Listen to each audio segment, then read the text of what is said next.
Well, it must be 1 o'clock somewhere, so we'll call the meeting to order this afternoon. Here to our special council meeting agenda, which is related to the budget and recreation this afternoon. So I need a motion to approve the agenda as presented. Joan, thank you. Seconded by Martin. All those in favor? That is carried. Thank you. Is there any declaration of pecuniary interest related to any item on today's agenda? Not seeing any. If one should arise, you can declare it at any time, of course. We need to resolve into committee of the whole. Someone care to move that motion? Jim and Barb, all those in favor? That is carried. You need to appoint a chair. Who would like to move? Right. Jim, you're making a motion that I chair the meeting? Second? Joan, thank you. All those in favor? That is carried. Reports to municipal officers. And so we'll start with Treasurer Taylor McMahon here this afternoon. She is going to take us through the second draft of the budget this afternoon. Someone care to move that we receive her report? Barb, seconded by Martin. Thank you. Good afternoon, Taylor. Welcome. The floor is yours. Thank you very much. Okay, so I think Holly, we can just go to the second tab. Yeah. So I've left the presentation virtually the same as was. So anything that has changed based on council's recommendations, I've added in red. So we have added a few more slides to give more information. And then for the changes as well. We can go on to the next slide. So the budget timeline has not changed, so we can move on from that. So we started draft one at 7. Oh, hold on, Taylor. Sorry to interrupt. Jim, go ahead, sir. Hi, just recently, yesterday, we realized that the April 2nd meeting conflicts with Good Roads and staff and council attending. So we're wondering if maybe April 3rd, we could look at moving the meeting to the 3rd. Okay. And we'll know, do we have any thoughts here today? Does the 3rd work for everyone? Tentatively? It's a Thursday.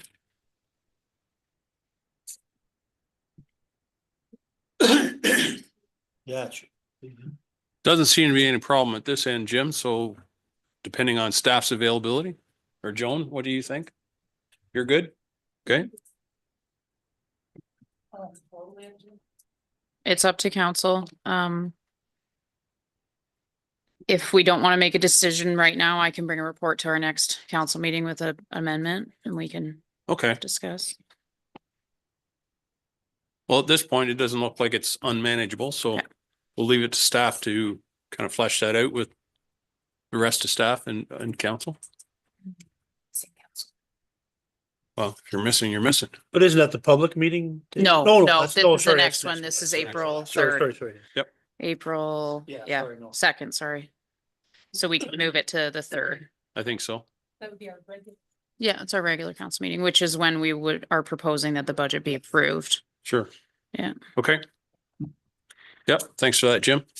Sorry, Taylor. No, that's okay. Carry on. No, carry on, please. Yeah. Okay, so so we started draft one at 7.3, which was a 1% equivalent of $192,299. As I said previously, all changes are represented in red from draft one on this slide and then throughout the presentation.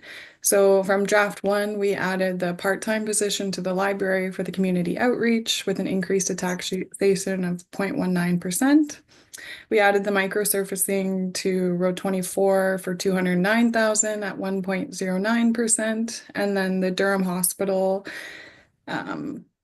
grant for $5,000 is coming out of the 2 reserves, as well as the Southgate 25th anniversary celebration, which leaves us at a starting point for draft 2 at 8.58%. So this is virtually the same. I just updated the top as the 8.58%. I'm not sure if we want to have questions throughout, but these are all just the same. I just thought it's probably better to keep them in so that if we want to go back to these as talking points, then we can.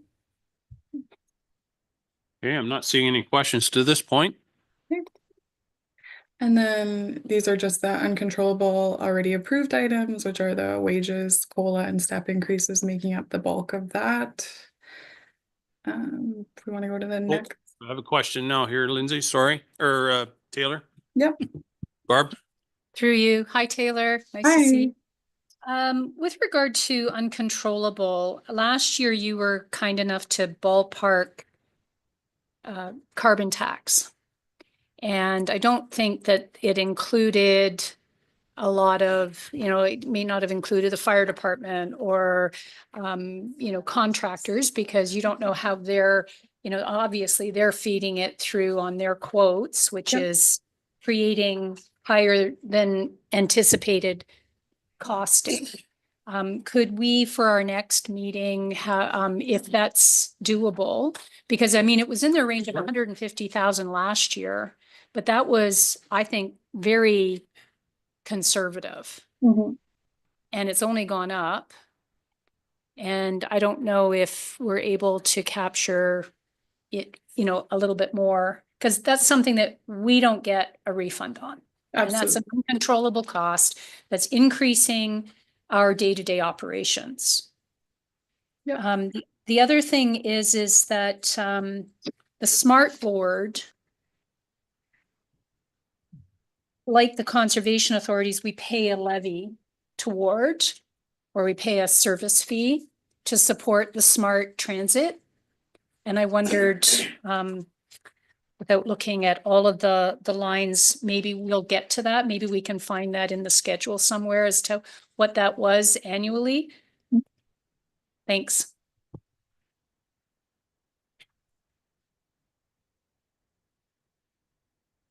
Yeah, sorry, I can add those both for draft 3 for sure. Okay. Sorry, I'm just following along on my own screen because it's bigger. And then the staffing and wages included in this round and the previous round, so none of this has changed as outlined previously and through the org review. And then I left everything in here that we didn't adjust from draft 1, just so we have these to fall back on, and for council to review further if they so choose. So yeah, we still have 4.22% that could be added back in. Okay, so then all of the departmental slides I'll just go through on my own, and then if you have questions, we can direct those to the individual managers. So no major changes to finance or no changes at all. The only change was that the Durham Hospital request will go through the reserves, so no impact to taxation and therefore no impact to the operating of the finance department since it's fully funded. Admin, the same thing, the 25th anniversary is not going to impact taxation. It's going to come from the Eco Park reserve and the solar fund. Planning and economic development, there were no changes. Clerks, I made an error in the last round. It wasn't the cloud permit revenue, it was the vacancy bylaw. So I just had the wrong heading in there, so I've updated that. I don't know if there's any questions relating to that, or I can move forward. Not seeing any. Okay. And then on the council department, so I added the line for $7,000, which was an increase from 2024. I'm sorry, I should have had that in the previous round, which is an overall budget for $25,000 for that department. And then I just wanted to note that working with Holly and Lindsay, a significant portion of these conferences were already booked, so there's not a lot of room for movement in this account, just to be clear for that point, or that point.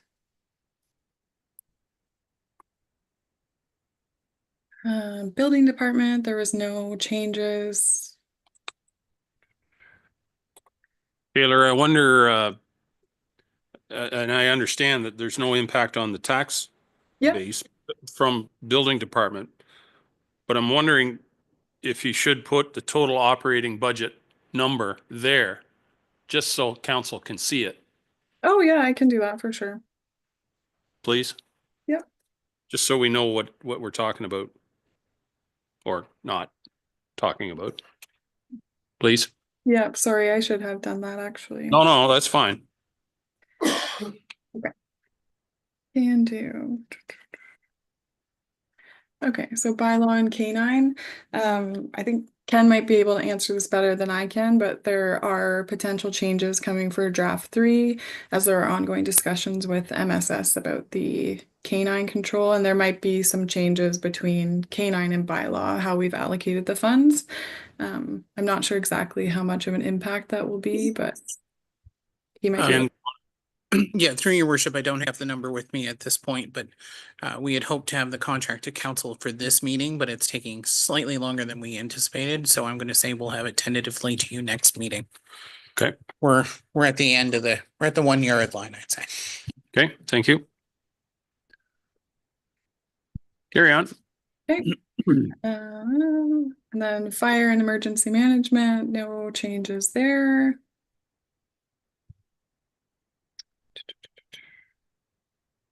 Oh, Barb has a question. Go Yeah. ahead, Barb.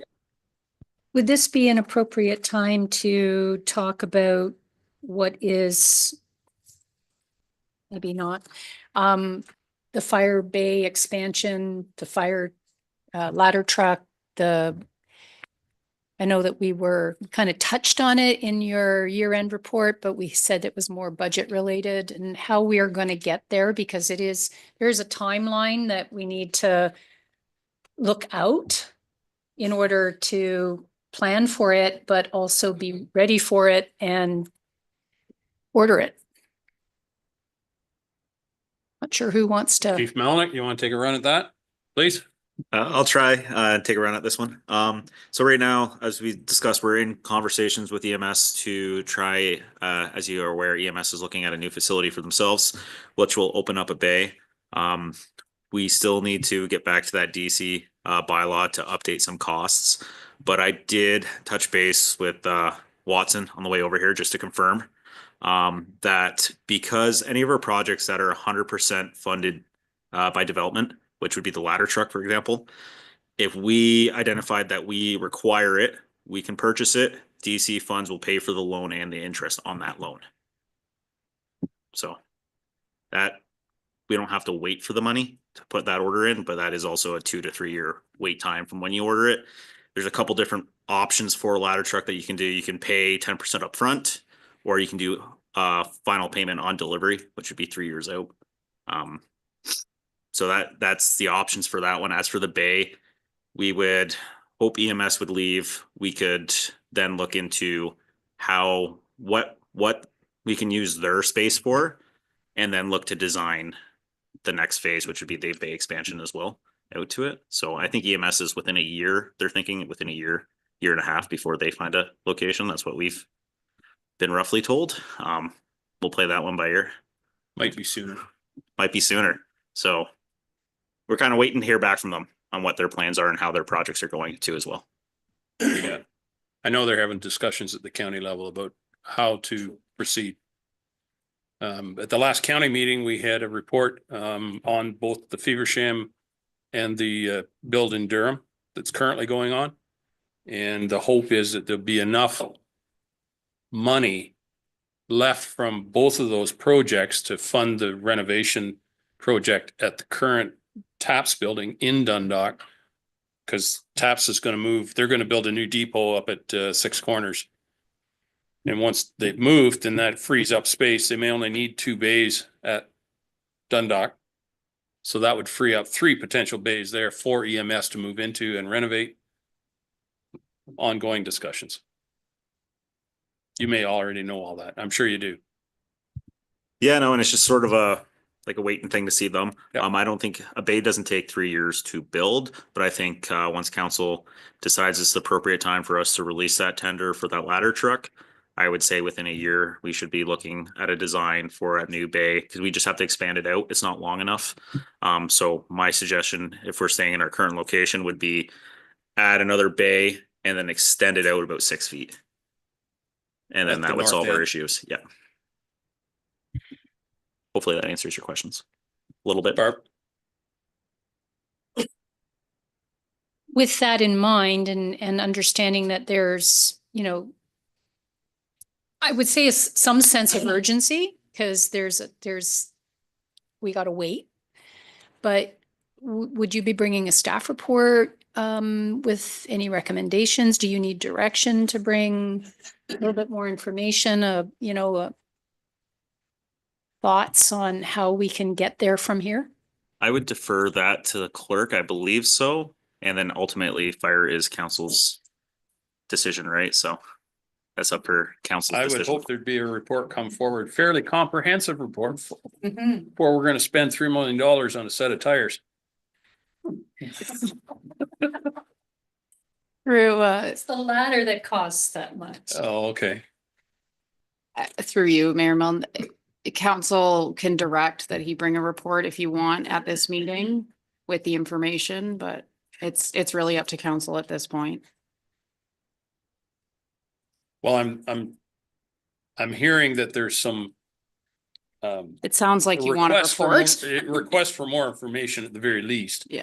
I'm not sure it's relevant to the budget in front of us today in a direct manner. Yeah. So, I think he's heard that, so I'm sure. yeah, I'm sure he's heard a lot of things. So, Derek, does that give you a bit of direction where to go from here?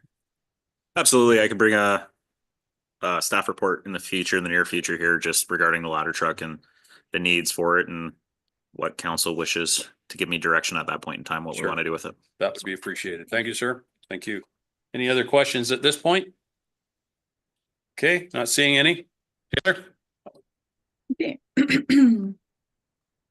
Yeah, so that's going over everything we kind of just talked about with the ladder truck and the expansion.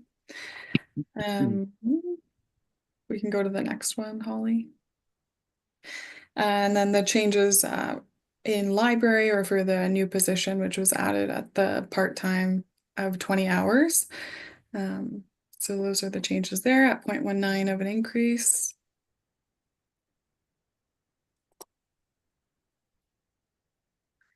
And then for recreation, so at the end of the presentation, we have some items that staff has gone back and could change or could be deferred. So with talks with Kevin, we originally had this as the Kubota tractor replacement as coming from taxation.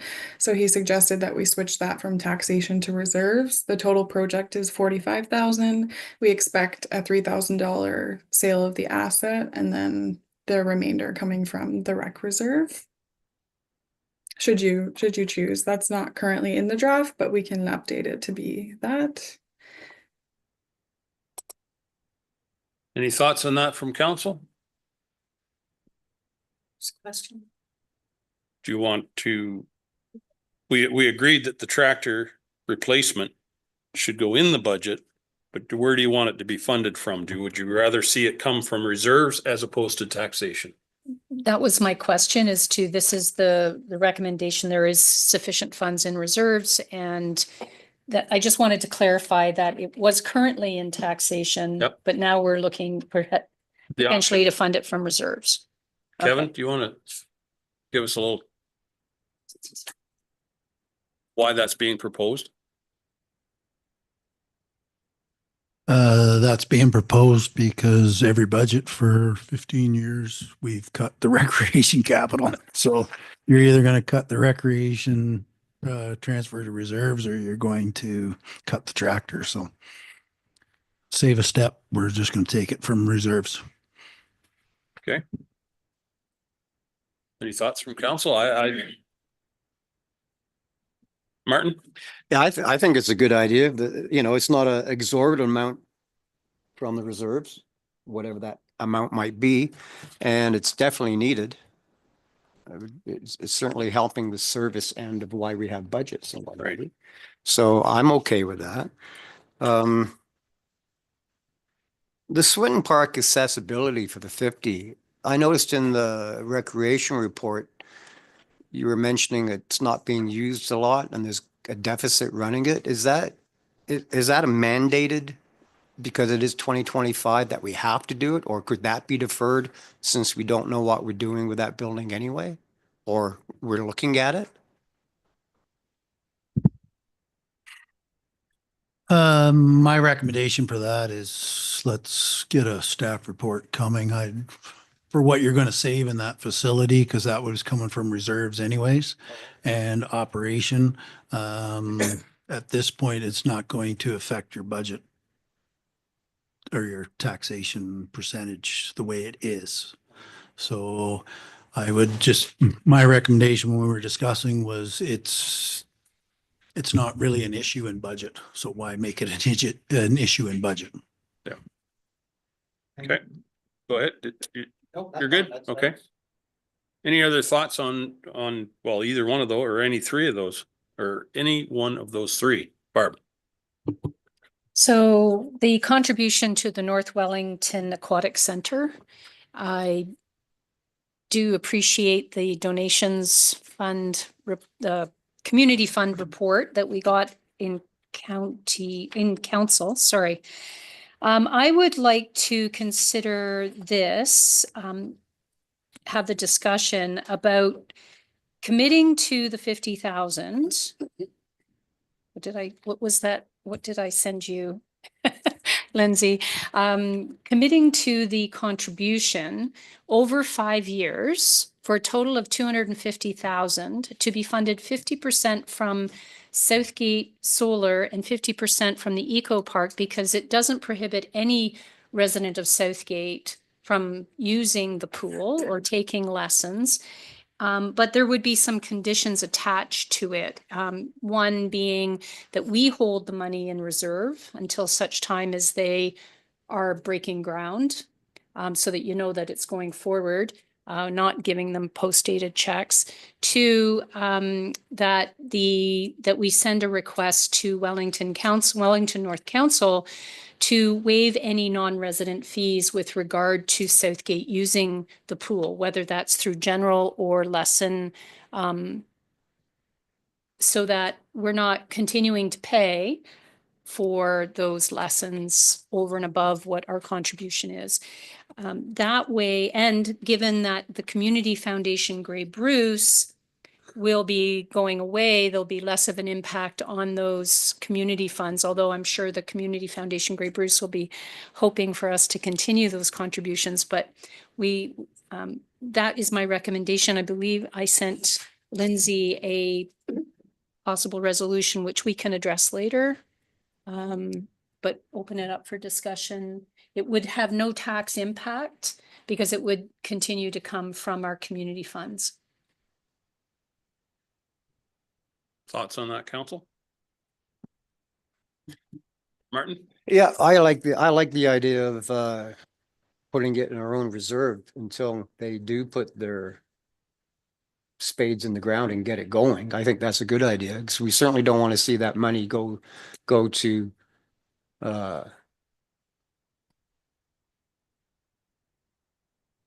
some. I'm sure they'd give it Yeah. back if they didn't build their pool. Well, no, but I'd rather see it used for the actual bill than a consultant fee or something like that. Sometimes that happens with, as Bart said, you give them a blank check. Do we say where it's going? I'd rather just receive it, not a blank check, but you know what I mean. So, yeah, I like that idea. Barb? Just to clarify, the original request was that we contribute 250,000, that we create that over 3 years with 3 post-dated checks. Yeah. I'm not inclined to recommend we give them 3 post-dated checks. We hold the money and they come back to us when they're ready to move forward. I could see the sense in that. There has been historically, there's been a fairly high participation rate at that pool from the west end. Much similar to minor hockey, I believe, in the Mount Forest minor hockey system. Jason, did you have a question? Well, I was just gonna touch on your comment there at the last meeting with the user fees. I know you put that in there. I don't know. We gotta make sure that's in there then. Yeah. Cause that's What would be kind of the- stuck. Yeah, not kind of stuck with me, but it'd be the first condition I would think. So I don't know. There's a lot of controversy on it out there, so price just keeps ballooning and ballooning, so I'm not sure where I sit. Well, I guess we're not being asked to say No. yay or nay on the pool itself. No. And the recommendation or the suggestion here is to keep the money until they actually break ground. So lots of speculation, I'm sure, within the community, whether the project will go ahead or not, but I'm sure there's hopeful. Okay. So when would you like, do you want to wait till the end of our discussions here, and you're kind of keeping tally and we'll go back I'm and trying to remember. We did it last time. I think that's how I we think did that's it. how we did it. So Yeah. right now I have that motion that Deputy Mayor was speaking about just now, and I also have the one about switching the Kubota tractor to reserves. Sure. So that's what I Okay. have. Okay. There's no other discussion at recreation at this point. We'll let Taylor move on. So to roads, we added the 209,000 from draft one for the micro surfacing, which changed the operating budget for the contribution to capital. And that was the only change for this slide. And then from water and wastewater, Jim noticed that we had actually only taken the rental from these two user fee departments to Southgate. I had it 100% coming out of wastewater, so now I've split that 50% between water and wastewater. So again, it's the same total overall, it's just that amount is being split to go back to reduce the taxation for the usage of their buildings and vehicles. Thank you, Taylor. And my comment would be the same as I Yeah. had for our building department. I think it's useful for council and the community to see what it is actually costing to operate those departments. Yep, Because absolutely. it's not on the tax bill. Please. No problem. Okay. Moving on. Okay, and then, sorry, I can't see it on the screen anymore. Cemetery and crossing guards, we just had a note to add, the increase of hours is mostly related to the Woodland Springs, now under township control. And then, the change in capital is only relating to the micro surfacing, so taxation has gone up in this. And then based on a conversation that Jim had with Watson's for the DCs, the wastewater project, I originally had that in to be funded through debt. So we are allowed to fund it through DCs, so that's kind of a major change for the reserve balances. But better overall for the township to be paying it out of DCs rather than going into debt for it.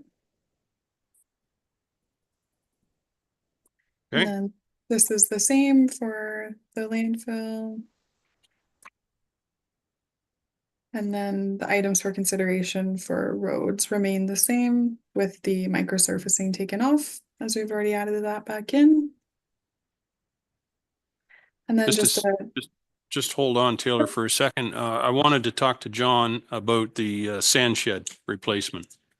I know originally the report came to council looking to repair it for a cost of, was it 300 or? Yeah, it was 65 to Oh, okay. to repair. 65 to repair it. So we didn't go any further with that repair. We decided to come back with a report to replace the sand shed. Where are we at with that whole project? And if we don't repair it or we don't build a new one, where are we at? Please. The sand shed still needs work done to it, obviously, one way or another. Still usable though, I guess. Still usable for the near future. Yeah. Right, But its days are getting numbered. right.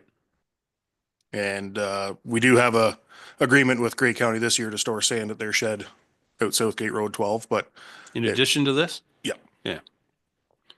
So I'm wondering then, we're not, if we don't commit to replacing it, are we putting, there's nothing in here putting money away into reserves for that project, is there?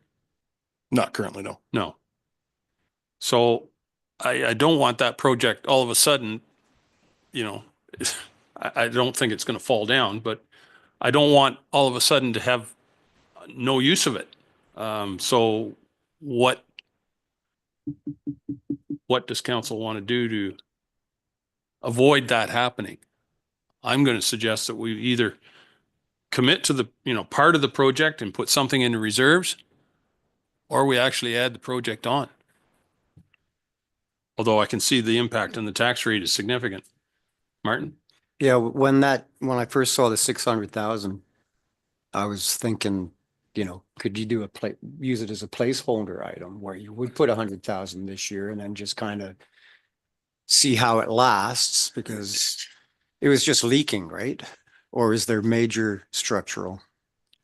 Nothing major structural yet, but It's it's, just leaking, which could cause major. So, yeah, so if it's maybe now, since last time, it could be 100,000 to fix it, but Mhm. but it might be an idea to put money aside for building it in 3 years where, Mhm. and it depends on the type of building that you would end up coming with too. Right. So, Jim? So I agree we have to start looking at it. I think we kind of looked at doing just the same kind of a structure, like same footprint and that. If we were to set aside a bit just to look at other like structures, like a commodity style shed or something like that, that wouldn't be, I wouldn't think as expensive as the dome shaped one. Just get some options of what other stuff we can have, because I think what was there, about 3 different options you guys have brought forward? yeah, I can't remember, Jim, if it was 2 or 3 options that we had in there, but the problem that we're running into is for the area that we have to get something of the same capacity, a rectangular building, we just simply don't have the space for it. Right. Or a very similar capacity. And that was all in the report that you brought forward. September, I think. Yeah, I was going to say 3 or 4 months ago now, at least. Right. Sorry, Jim? Yeah. Yeah, and just with that report, it also identified that if we go on the current footprint area, we won't have to get into engineering design of soils and testing. That has been preloaded onto that site, so engineers can approve that Right. that area as such. So there's a benefit in not getting outside the realm of that. And again, soils will probably be impacted with sodium for sure. So Yep. then you're into moving and Yep. more granulars. Jim? So just on that, with the footprint, there is wiggle room to go outside of just that, whatever you call it, octagon type shape there, the dome shape. There is some room to square it up, would there not, for the footprint? Like For the engineering that Jim just mentioned, or? yeah, like that footprint is kind of the surroundings or ground, right, for structure and that. So The cement pad that's there. yeah. Yeah. So you could go into a bit more of a squared up. Then you're into Shape. excavating the ground though, and then into if it's any contamination from sodium and Yeah. trying to. Okay. Jim? Yeah, and if I recall the discussion with Phil or maybe Ken as well, going outside that footprint, we need a zoning bylaw setback due to the proximity. The property line. Joan, you had a question? Point? Thank you, Mr. Mayor. I do agree with Councillor Shipson that we should start putting some money in reserve to deal with the sand shed replacement. You know, if we start from now, so we can have something in reserve and not doing it all at once. Yep. Barb? I agree. And If I recall that report, the company that we had landed on was going to honor the price in 2025 if we moved forward in 2025. How much, what is the increase if we don't move forward in 2025? I think, was it going to be 10%, 15%, or, market rate? See 25%. Yeah, it might be. Yeah, tariffs. That's my concern, is that 600,000 today could be 700,000 in 2 years. Yeah, and I can't remember exactly the percentage it was either increase. Going off the top of my head, I think it was maybe 50 to 100 that they said it would increase the following year. They could pretty much guarantee that. It's just in 2026. Well, I wonder, okay, Jason, go ahead, please. Well, I think I talked, was it the same company that told us the building was done that wanted to build it? Which gave me some concern, and I don't know, I get to build it on the same footprint, that makes sense. We always want to think outside the box, 60, 70,000 to fix it. Those old structures like that, they'll last a lot longer than you think. I understand we need to repair it, but maybe think outside the box and insure a couple of Mennonite guys down the road here for 10,000 and 20,000, then we'd have it done. Can we ever do that? Like, we're always scared to use the Mennonites or whoever. We got to get a big. So I don't know. I think if you put, I really do 15, 20,000 of that thing, it lasts for years. I get maybe starting to put money away, but I don't know. It's just a comment. Question. Jim? So when we brought that report initially about replacing half the shingles again or something, again, that was like half the building itself. Maybe we could downsize it just to the repair areas that need attention at this point in time. But again, you're only putting a Band-Aid on, right? So it's to go that around the halfway again. I realized that the other half again is when another year with more than likely a bit more snow load this year. So it ends up catching us going around just doing partial renovations, repairs. So No, I get it. If but- we were sitting at 3% at the budget, I'd maybe say go, but it's not like I get we're storing sand and salt in it. It's not like, I just think there's ways we get around it that building would last quite a while yet, but I also recall there was a restriction as to how much we could get in there with the new style of loaders, like the elevators, or was it the trucks? I think it was the elevator, whatever. The stacker for putting the Yes, that's sand the word in. I'm looking Yeah. for, yeah. The size that So we're not getting full use of the capacity of the building as it's structured right now. No. Martin? I used to actually build these before I got married with the company and out of Erin. I don't know if they're still there, but alluding to what Jason said, sometimes we just go and replace a panel and it would be good for another 10 years. And what Jim said, it is kind of a spot putting a Band-Aid on. But using the same footprint, we did a lot where we'd end up, like, this is only on a foot-high foundation, right? That's the oldest style. So it is old, but it is an old building. But we went on places where they just ended up getting into that initial foundation and putting up a 12-foot concrete wall and then the dome on top. Would that be a plan? Because that would alleviate your height problem. So that's basically that 600,000. That building is the higher concrete. yeah. Oh, okay. Yeah. Okay. Jim, you had a point?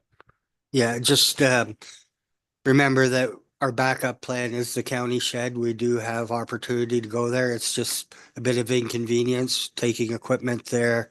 It's not that far away, but it still will impact operational time. But that is our fallback plan is if we have to go there, we can. The county doesn't leave a loader there. No, they have a backhoe sometimes. I'm not sure how they're outfitting it currently, but there's not necessarily a piece of equipment sitting there. So So they must bring a loader down of some description. The last couple of years, they haven't kept one there regular, but when I was talking with Ed Stangler in the fall, he said he was going to have a backhoe there for the winter, but if it gets pulled out to do other operations, then it's not Right. available. So, Right. and the other thing too is we have the agreement with them now, but 2-3 years down the road, it's only a year agreement, so that might Right. expire as well. All right, well, okay, Barb. Is there an opportunity to, like, when we were putting money in the reserve for the hospital, Markdale Hospital, there was a period of time where we needed to borrow from that reserve. Is there a reserve that we could move forward on the sand shed to take advantage of the price guarantee? And then every year we put back into that reserve $100,000. So we're borrowing our own money from a reserve, but Self-finance. replenishing it. Instead of, we're going to put $100,000 into a reserve to pay for a shed that in 6 years could be twice again the price. That would be some creative accounting there. Well, it's self-financing. We've done that before, but I don't think we can borrow against all of our reserves. I don't know. Jim? No, we went through a phase where we were borrowing from the wastewater reserve. And we came to a point knowing that upgrades were coming, that we had to stop that functionality. But maybe Taylor has a reserve that she can see that maybe there's an opportunity. I mean, My thought- sorry. No, it's just that my thought is that we buy it now and pay it over time.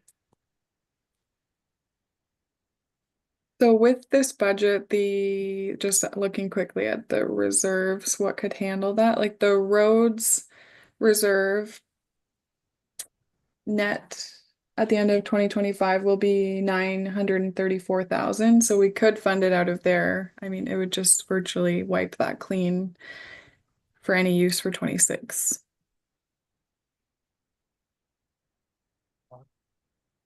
Yeah, I would And so- hesitate to take it out of, the only other one that would be able to would be the industrial land one, and a lot of that is earmarked for 26 already. Well, I wonder, Jason, go ahead. I guess as to Jim, where are we on or did we already just last year on the sale of the Stevenson's pit? Did we we were talking about selling last year and we were gonna allocate that money. I remember, I don't know if I had made a motion that stays in the roads, and I just kind of wondered where we were at selling that, because Review. just saying, something like that to me should be, it's a gravel pit. That should go back into roads or public works to me. Just wonder, I remember we were talking about it, but. Yeah, through you, to Council Rice, I do recall there being a motion, so I can look into that, but, we're on the home stretch with that. We've been working with our lawyer to finalize those agreements. And that should be coming forward rather soon so that we can, do the sale. So, This- sorry, just to be clear, it already is included in that projected number. Because in 2024, we had the sale of that pit at 870,000. And if we get more than that, that's a benefit to this reserve. But it's included in the number I gave. In road. So we projected that we would sell it last year, but then we ran into some back and forth with legal about the Yeah. agreement, so we didn't post it for sale. But at the time, we had it earmarked for that amount. Hopefully, we'll have to just see what we get it for sale, but like Taylor said, it's already included. But that's the amount we put in is 870,000 for the. Yeah. Budget figure. Just what we're anticipating, but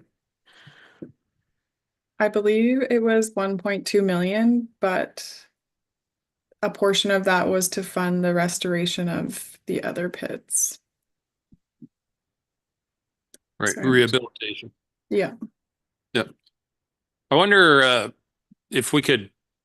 park that sand shed for now and then carry on through the budget. And once we're, we've come to the end, maybe then there might be some opportunity for horse trading, so to speak. Okay, so Taylor? And then this tab again is virtually just going over all of the departments with the excluding public works for all of the capital items so that council can see that all as one, or you have the other attachment included in my report. So there were no changes there. And then capital funding sources, this only changed with the addition to the roads as well as the change to restricted reserves, which is the DCs.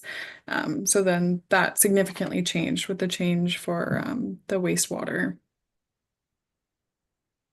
debt.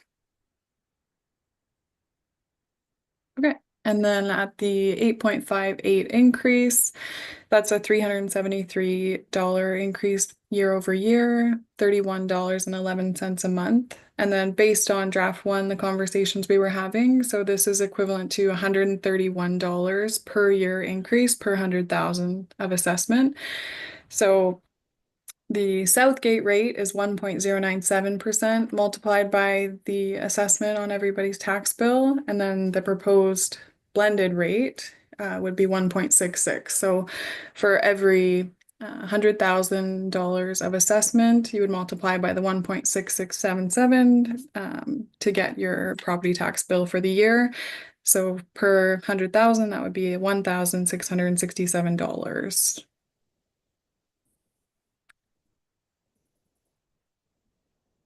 Which I think that answered what you wanted.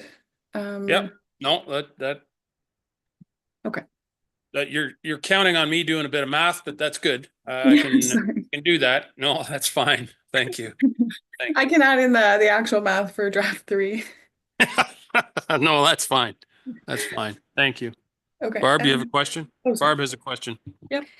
So thank you for the $100,000 breakdown. So a $500,000 home, a home that is assessed at $500,000 would be a $658 annual increase. I just did it on the calculator. So Yep. Thank you for that $100,000 breakdown, which divided by 12, that didn't work. But yeah, we kind of know that's. It's significant. Yeah. Unfortunately. Yeah, I definitely don't want to downplay that rate being No. anything than what it is, but. Okay, and then if we can go to the departmental breakdown per $1. So in talks with Jim, we thought this would be a good way to kind of outline where all of the taxation dollars are going. So per $1 of taxation, 45 cents of that is going to roads. Just so we could make this really clear for both council and the public to see what they are getting for their tax dollars. I'm not sure if council has any questions relating to this or if they'd like to see this in a different way. I can speak for myself and say that I like it. Is there any, and maybe I looked at Jim with his tenure with the township. Is there any of these percentages that are wildly outside of what has been historical in the past? In your mind? Or maybe Lindsay or Taylor? I have to look into that and do the math, but if Yeah. Jim. Yeah, I'm trying to recollect, but I think maybe the roads were a little bit higher not too long ago. They weren't at 50%, but I think maybe at the higher 40s. Mm-hmm. And generally, when we have to look at some cuts, usually those are the areas we go to, the big areas, right? So you're going to look at cutting a road infrastructure project or equipment purchase or something along that line. So again, we hear about roads all the time. So decreasing roads and infrastructure is not good asset management planning, as we've heard in the past as well. So. Yeah, thanks, Jim, for that. And I think this also reflects the continued, I don't know, the downloading from the other two levels of government to municipalities of responsibilities and, oh, by the way, you people pay for it. You know, there's healthcare, there's police, there's, you know, any number of these things here that the property tax was never designed to pay for. And yet here we are. So it's no wonder that, you know, the old dogs, dumps and ditches is what municipalities looked after historically. We're asked to do a ton of more stuff now than we ever have. And so that is reflected there. So, and I'm not one to change it, but I'm certainly going to sit here and complain about it. Okay. All right. Carry on, Taylor, please. Okay, and then so there were some changes to the general reserves, mostly regarding the change to the debt load for the wastewater project. So that's coming out of the DCs, which is the obligatory reserves fund.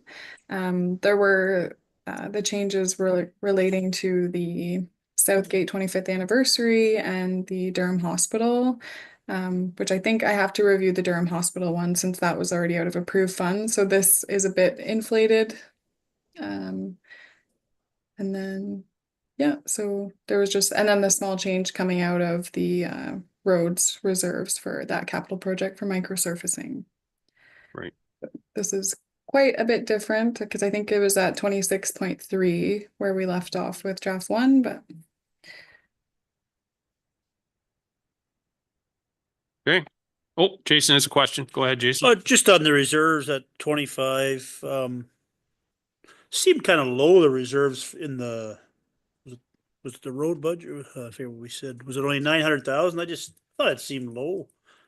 With that's after all of the puts and takes for this year. So pulling out of roads reserves this year, I think is 2.3 million.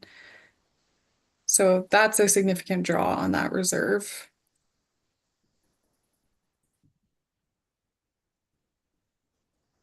And we haven't really been funding it. We've put no funds in this year. We did fund it last year, but we haven't had a significant amount of funding go into it.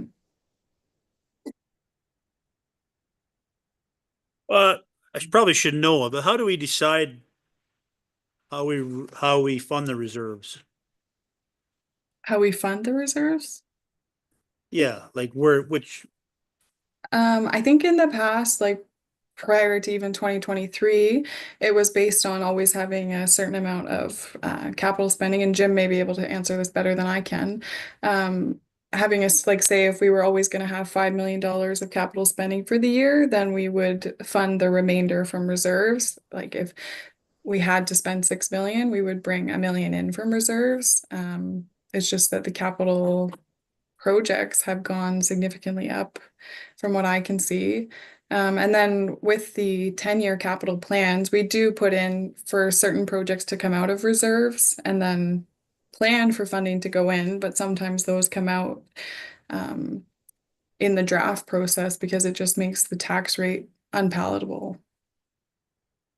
Yeah. I know a past treasurer was always very adamant that she wanted a percentage.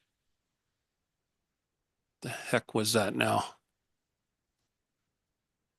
It was a percentage of our working capital that would stay in the reserves. And it was just an arbitrary number that she had insisted on. It really didn't have any mandatory levels, which worked fine in the past. But as Taylor has said, the cost of the capital projects has just skyrocketed in the last number of years. So it's made it very difficult to maintain your reserves. Jim? Yeah, and just, you know, we got to realize and look back, like starting in 2019, we did Main Street East reconstruction. Now that wasn't totally on us, but that's a big project. And, you know, it had its increments of water and other, but there was a road component, which was minor because it was mostly the county that took on the road part. But let's look at Victoria Street from one end to one end. That's a bigger project for us, because we're handling the whole ball of wax for that one. So, and which some of it's being funded through debt, but you know, we've done some very big projects in the last few years. Jason? Yeah, no, I get that and we have to, but I guess I'll kind of touch on what I said the last, it's not about growth. I won't even go on the growth this time. Maybe I'd ask the rest of council, what are our priorities then? Like,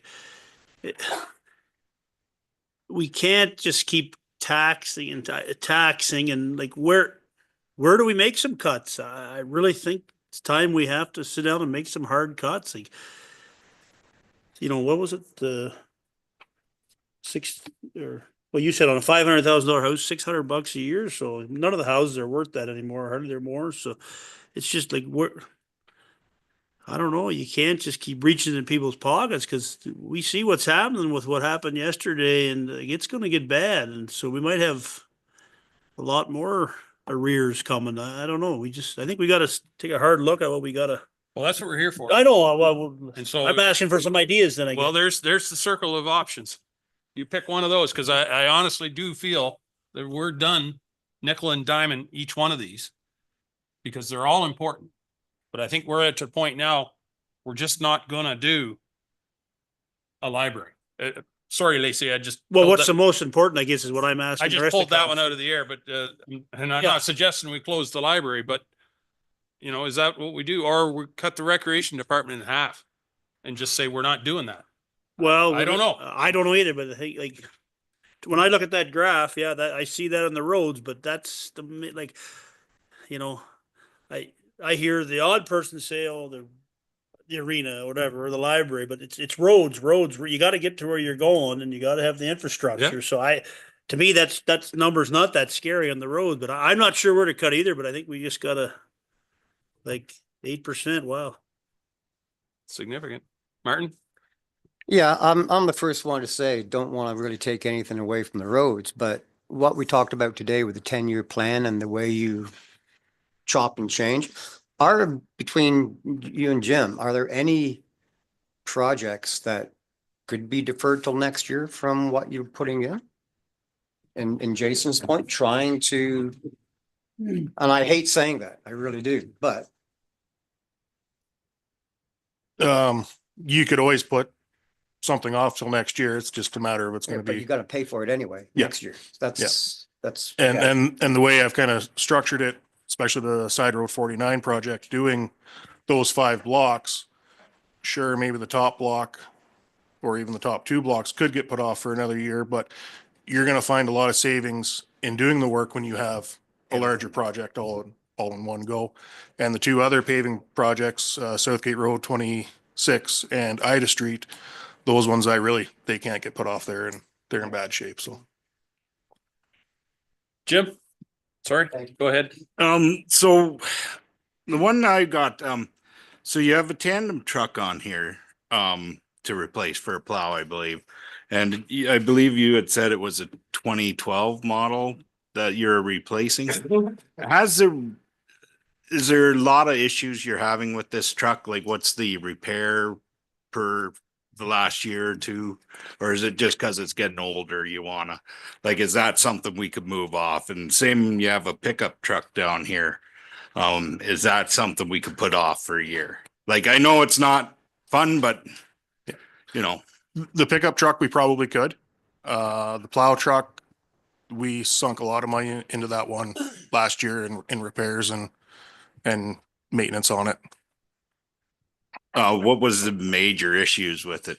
Would it be the pollution control? That and that one in particular, spent a pile of money on brakes on it just because of the age of it and all the driving through salt and. Mm-hmm. Would you get another year out of it, do you think, or not Well, really? It's a matter of, we're gonna be 2 years before we get a replacement if we order one now, so we're gonna have to get at least a couple more years out of it, so. If we were to order one, because we probably won't get it this year, would we? Not a chance, no. So then, could we not put where we put so much this year of that truck? Because I believe it breaks down to, oh, where did it go? 300 and something with, if I was looking at it right, and now I'm lost. Where did I find that? That was back. One more? No. But I believe it was 350 some thousand in the, But that'd be funded out of reserves, is it, John? there was out of the 515, there was 100,000 from reserves and then so much for the other. I can't remember exactly how we broke it It's down. it's a total of 517 for equipment, 517,000 with 100,000 being funded from reserves and approximately 60,000 funded from sale of assets. And the balance of taxation. 357. Yeah. And I believe we have in past years done that, Jim, where we budget the cab and chassis one year and then the plow equipment and dump box the next year, correct? Jim? Yeah, we have, but my understanding with finance is that if we put an order in, that money should be sitting there and accounted for as opposed to just wish money. That's how my take was always from finance about. Right. So I don't know if there's a wiggle room there or not. Well, as Jim said, if we're only not gonna get the truck this year, not a chance. We might get it next year. My thoughts are the county does this all the time.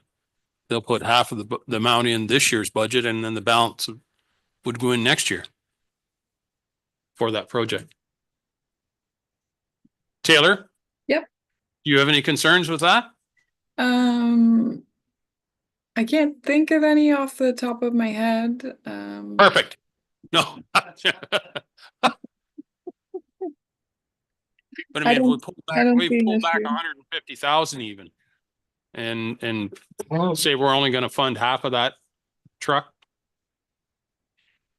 Then if we were to take the pickup off, because you figure we could get by without the pickup. So if it was like where we put, so it's 430, that's for the whole plow truck, everything, right? Like that's the whole unit. So if we were to put, say, 200. 200 and we take the pickup off and then that's a percentage, I believe, pretty Yeah. much off. So Kayla, you had something there. Yes, it does make it that we would have an uncontrollable item for next year's budget though, right? Like that, Yep. anything that we push forward then guarantees more that we're committed to next year. Yep. And I think everybody would understand that. But I mean, you make a conscious decision to do that, but you have to be aware of that 100%. I agree. Yeah, it's not like buying a ladder truck. Jim? Well, another area that you could do some jostling around is, and we've done it before, but you'll hear about it as well, is that, if a road is tough and we can't afford to pave it, do we turn it back to gravel? Because we can maintain it a lot cheaper being gravel. And sometimes that works to a benefit. If there's culverts to replace or something, you can let them settle for a year or a period of time. So I guess that's, an option to consider.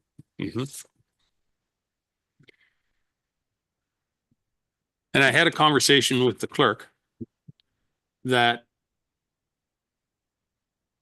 we did add a few projects into the budget at the last budget meeting.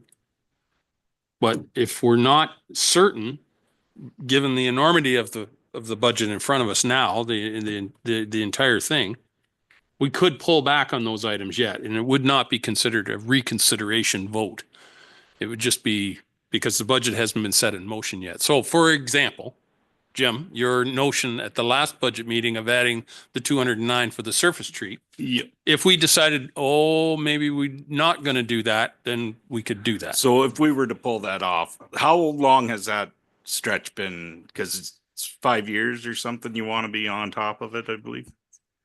So yeah, that stretch of road was paved in 2019. So we're right at the cusp. You could get another couple of years out of it before the microservicing would be not applicable really anymore. So yeah, I'd be fine with putting it off for a year. I'd like to see it done, or is it where we could do because I believe that goes from, what is that? Is that 2 or 3 concessions? It's 3 blocks, yeah. 3 blocks. So even if, say we did half now, half later, I guess though, then you got to bring them back in, and Yeah. that would probably drive it wouldn't be a straight 50-50, would it? No. Yeah. So Lindsay's gonna mark that one for just when we get to the, Joan, please. Thank you, Mr. Mayor. What you said, it could last for another year? Without putting the microsurface on, yeah. Okay, thank you.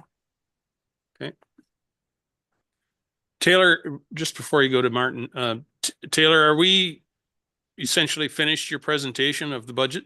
Or have you got a couple more slides to go here yet? No, it's virtually done. It's just the changes. And then, sorry, there is if we go to slide 34, Holly. These are items that could be removed. So I've already talked about the Kubota tractor replacement, reducing the rate, and then also in talks with Jim, a portion of the Main Street West pre-design could be deferred to 26, with some spending still remaining in 25 for a reduction in the rate of 0.16%. And then the other Main Street West would be coming from user fees, but they could also be deferred. Right. Okay. Jason? Oh, yeah. and Jim. Oh, sorry. That Jim. Jim Ellis. Go ahead, Jim. Another one we can add on to here is that we've got confirmation that development charges are back in for OSUM report and for the roads needs study. So that's about 26,000 with the pair of them that can be reduced. Okay. Thank you, Jim. Jason, did you have something? I guess it was just a Taylor. I seen on the graph going back here to page 30, other protective services was 2 cents out of every dollar, and then just the other, and it's only 1 cent, but I just wonder what other was and other protective services. Oh, sorry, I have to go and just. It's only 3 cents, but. Yep. No, it was just because there were so many. So that includes transit. The other is transit, public health, cemetery, and industrial land. Because if I kept them in, they wouldn't equal even 1 cent on their own. So to me, it just made more sense to have them all there. I probably should have put that as a heading, but. So that includes other protective services too that you have here? No, other protective services is on its own. That is mostly bylaw.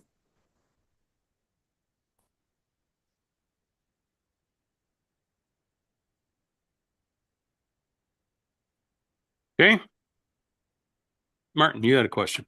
Yeah, I was just looking at one line item here, and I know we need it, line 012511, the pavement patching. It was a budget variance of 197 points. Oh, page 4 of 8, I apologize. Number 2515, pavement patching. If I'm reading it right, it says the budget variance is 163. Is that because of the cost of materials, or am I reading it wrong? Yeah, cost of materials, and we're using more hot mix to patch the holes instead of cold mix, which makes a better patch. Oh, okay. And I guess, same page, Barb, 2520. Oh, the attachment one. In the report, in this pile here. Yeah. Thank you. Yep. Yeah, sorry, Barb. And winter activities, there was a budget variance of 131.7 equaling 130. What exactly is winter activities? Is it a broad miscellaneous scope, or? Yeah, basically all snow plowing, sidewalk maintenance. Oh, okay. Purchasing the sand and salt. Yeah, okay, that's cool. Yep, thank you. Okay. Any other thoughts, Barb? Then Jason? So not proposing to take anything out at this point in time. If I recall, last year was 6.5% or 6.1. Taylor, could you confirm? Because I can't, it's no longer on the landing page of the website. The final rate that we. Yeah. Yeah. I believe it was 7.3, but I can get it right now. Okay. And so I had a couple of questions. How much are we paying Smart? Because I'm sorry, I cannot read the size of this paper. Lindsay? Yeah, so for 2025, it's $29,734.67 For 4 riders, I believe. I have to go back and get that schedule. Yeah, I'd have to look at their 2024 reporting. And I did ask this question at the last meeting, and maybe this is a question to invite MPAC to come and give us an education. If expanding the tax base by allowing more growth is supposed to help spread out the burden of the cost, why is it that budgeted growth and non-budgeted growth of a total of 728,000 increases our tax rate as opposed to decreasing our tax rate, our tax burden? And I went back in previous budgets and it's always added, and it just, we need to explain this. I don't understand it. If we're encouraging growth and we've got 728,000 of new growth assessment, why doesn't that reduce the tax burden? The $1 million question, right, Taylor? Yeah, so I think based on what I looked at in the previous ones as well, I think this is trying to say because we have a nil budget, it's saying that your revenues are going up this high and your expenses are going up this high. It doesn't mean they're exactly correlated. It's just that the supplementary tax bills have now added to your growth, but you have other expenses that still need to be taken care of. And maybe MPAC can explain that better, or maybe I'm off in left field related to that, but from the math, I just think this is maybe not the best way to show it. But from my understanding, it's just showing the increase in your revenue base, which obviously there's an operational expense related to that, but. Well, I know that it's not budget related, so I'll encourage that we send out an invitation to MPAC to come and give us a 101 on municipal property assessment, because I know that we're hearing from residents who are gravely concerned about when MPAC holiday is done and what's that going to do for their taxes when their assessment jumps 3 times. But I was assured by MPAC at a conference that you don't need any more. You just, yeah. Kayla, and Joan's got her hand up. Please. Okay, I'm going to attempt this. At the end of the day, the municipality needs X amount of dollars to run based on our budget. So if the assessment values were to increase significantly, the tax rate decreases because at the end of the day, we net to the same amount. Okay. That's probably the best explanation that I've heard, but it's still, thank you. And then I guess staffing. If we were to not replace, I mean, we have in the budget to replace or to hire a corporate services, corporate service, director of corporate services. We have a number of, should there be a staff report that comes back? Maybe if we didn't hire that position, maybe look to Kayla or the clerk on, what we could look at.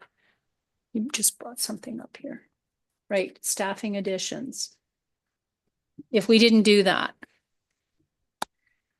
Yes, so if we were to remove the director of corporate services, and then on the next slide, there's also a director of public works, and were to revisit what our organizational chart would look like, because there would still need to be supports in place to make those changes. We don't Right. recommend just removing them, but there could be other changes. So I can bring a report back as to what that could look like. Okay, and that might affect the budget as well.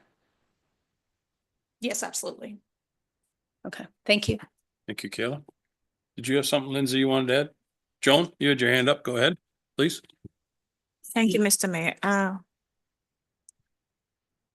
Could you just give us a clarification on what we just took out? I can't remember everything. I know we were going at 100,000 and the roads and the Kabata.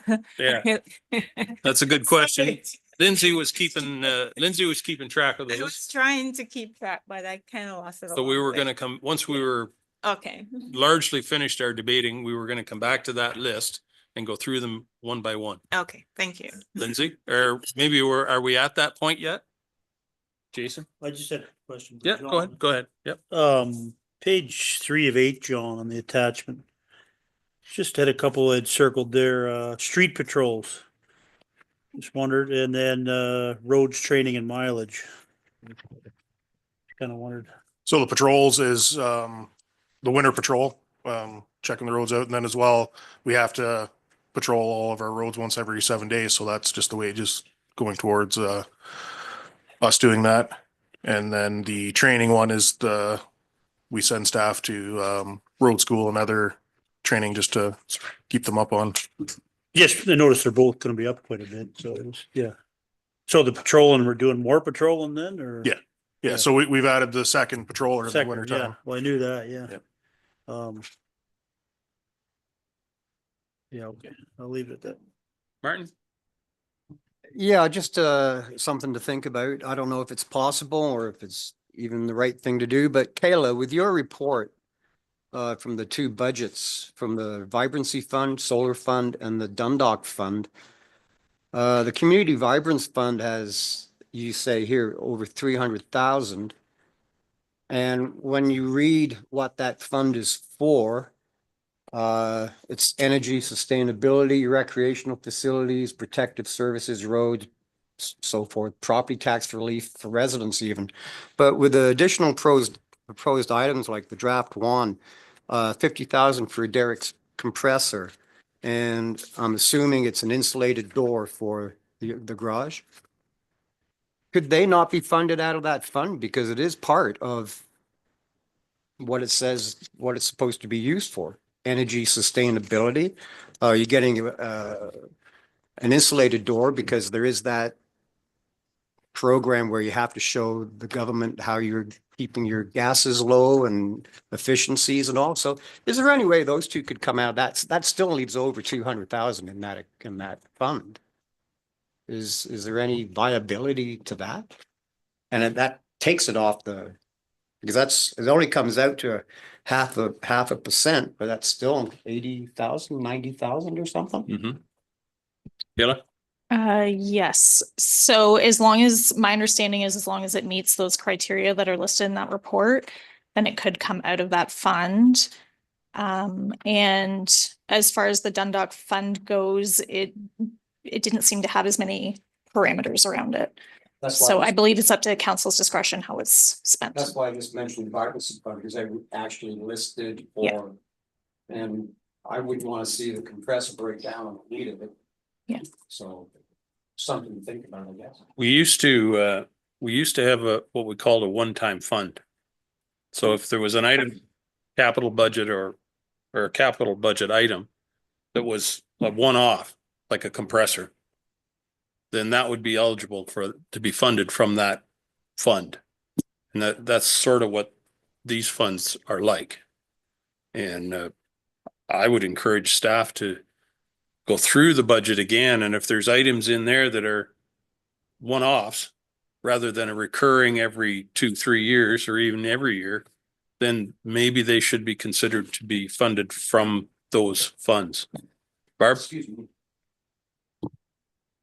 So in my discussion with Kayla about the community funds and the Wellington North Pool, the Southgate Solar Fund, the Community Vibrancy Fund, that's one and the same thing, is already being drawn on for the Durham Hospital Foundation, which, the donations, grants and funds of 12,500. That's our 25,000 that we just had.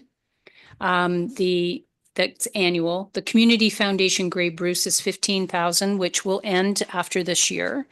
And the 25th anniversary of 12,500, and then 25,000 for the to be put into reserves for the aquatic center. It adds up pretty quickly. The Eco Park Royalty Fund is, and there is a time frame for the solar fund. It ends in, I think, 9 years, 7 or 9 years. So the royalty from the Eco Park carries on and is based on their tonnage. My concern about funding things that are not community related or one-offs, like the compressor, would be that we are dipping too much into them, considering what we already have in play. But I would leave that up to, I don't disagree with Martin that that's what it's there for. If it's flexible enough, then we could look at that.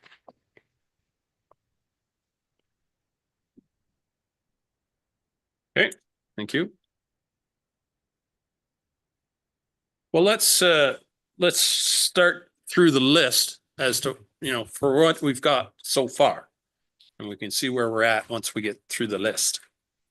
Okay, through you. The first, yeah, please. So the first was that we transfer the rec department's Kubota tractor replacement from taxation to reserves. Okay, The second was, well, let's we'll Sorry, do them yep. individually, right? I Yep. think, I think it would be best if we had a motion. sure, if we want to do the motion right now, I have them. I can read them that way if you'd Okay, rather. I think that would be best. Oh, Barb? Could we hear them first? Because Okay, maybe sure, just, all right. just in summary, and Yep. then we can go and address each one because Sure. it may affect something else down the road as Yep. well. Fair Thank you. point. Yeah. Lindsay, please. Okay, so second was Deputy Mayor, your contribution that you brought up about the Mount Forest Pool Reserve, which was to contribute 50,000 for 5 years, 50% from each of the community funds for a total of 250,000, and with the conditions about that we discussed. Then we had the discussion about the Holstein sand shed replacement to either contribute to reserves. We didn't put a number with it, or to take it from one reserve and replenish. That was a discussion. So we need to revisit that. Okay, That council removed the Public Works Department pickup truck replacement from the draft budget and update the budget to reflect 50% of the tandem plow truck in 2025 and 50% in 2026. We discussed possibly removing Side Road 24 micro surfacing that we added at the first draft meeting. We talked about possibly removing that. Removing the Director of Corporate Services and Director of Public Works Infrastructure positions from the draft budget, and we would direct Kayla to prepare a report for the next meeting on impacts and recommendations to the staff org review, or org chart, sorry. And then the last one there, to fund the fire department compressor at 50,000 and the waste department overhead garage door at 45,000 from the community funds. I believe I caught them all. Taylor, tell me if I missed any. Yeah, no, that looks the same as what I have. Okay.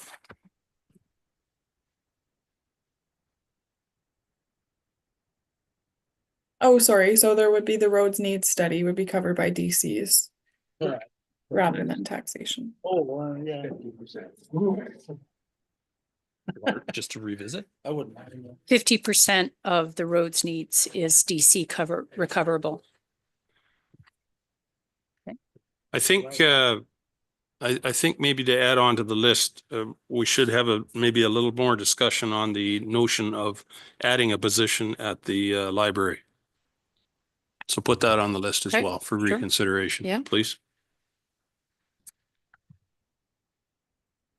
Okay, Barb? You have a question? You did? Okay. I think I'll listen to it. Might have to wait. Okay.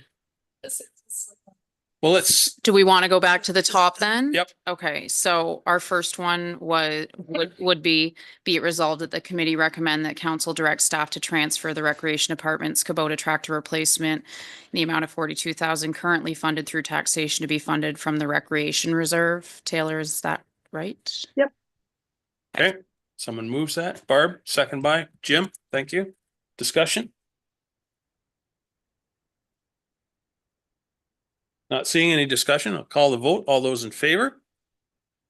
That is carried. Be it resolved that the committee recommend that Southgate contribute 50,000 for 5 years to Mount Forest Pool Reserve, 50% from each of the community funds for a total of 250,000 with the following conditions. That the contribution be held in a Southgate reserve until construction of the Mount Forest Pool begins. And that Wellington North Council waive any non-resident fees for Southgate residents that use the pool generally or for lessons. And that a letter be sent to Wellington North Council requesting an agreement that the non-resident fees to Southgate be waived in relation to pool use. Very good. Someone move, Martin. Thank you. Second by Barb. Any discussion? Barb? And I'd also put out a challenge to Wes Gray to come to the table. Ah! Let me know how that works out for you. Yeah. Jason. So to your point last week, they have been charging us user fees as well already. On the arena? Yeah, no, Oh, the pool. I honestly. I knew the arena, but I wasn't sure on the Yeah, pool. I'm not sure about pool. Barb?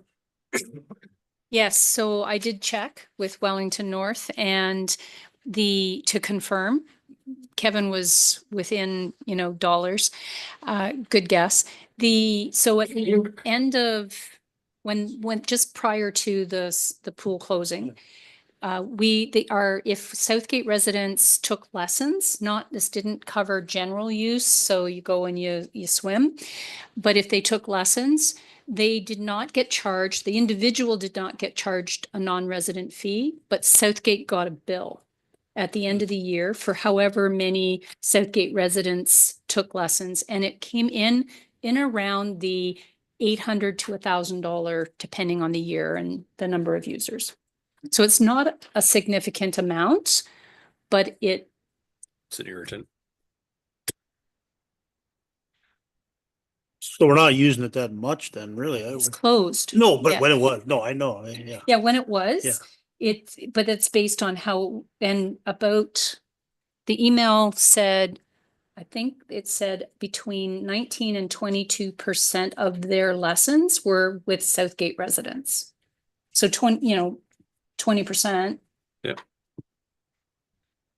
Any other discussion regarding the motion? Okay, call the question. All those in favor? Opposed, if any? That is carried. Okay, so now, depending how we want to discuss the Holstein sand shed replacement, that's next on the list. Whether we want to contribute reserves to it or take from current reserves, replenishable ones, whether we want to just do a Right. patch job, like we kind of have to discuss that. So let me further, the way- suggest that we have three options. And I'll look for somebody to make a motion on one of those three, that we repair it for 65 or whatever the number is. We replace it and fund it in the future. Or we put money into reserves. And I'll leave it to an individual counselor as to what they want to do or propose. Jim. I'd go with the, in the future, your second option there. Pay it now. Or no, pay it now. Or order it now. Well, no, honestly, I think we've looked at different options. Like we went out with I believe it was 3 different options. And I still think you could do better. So I guess we'd go with a reserve, put a reserve. So you're suggesting, or you're making a motion that we pick a number, 100,000, 200,000 into a budget or into reserves. No, Is that could what we you're take- suggesting?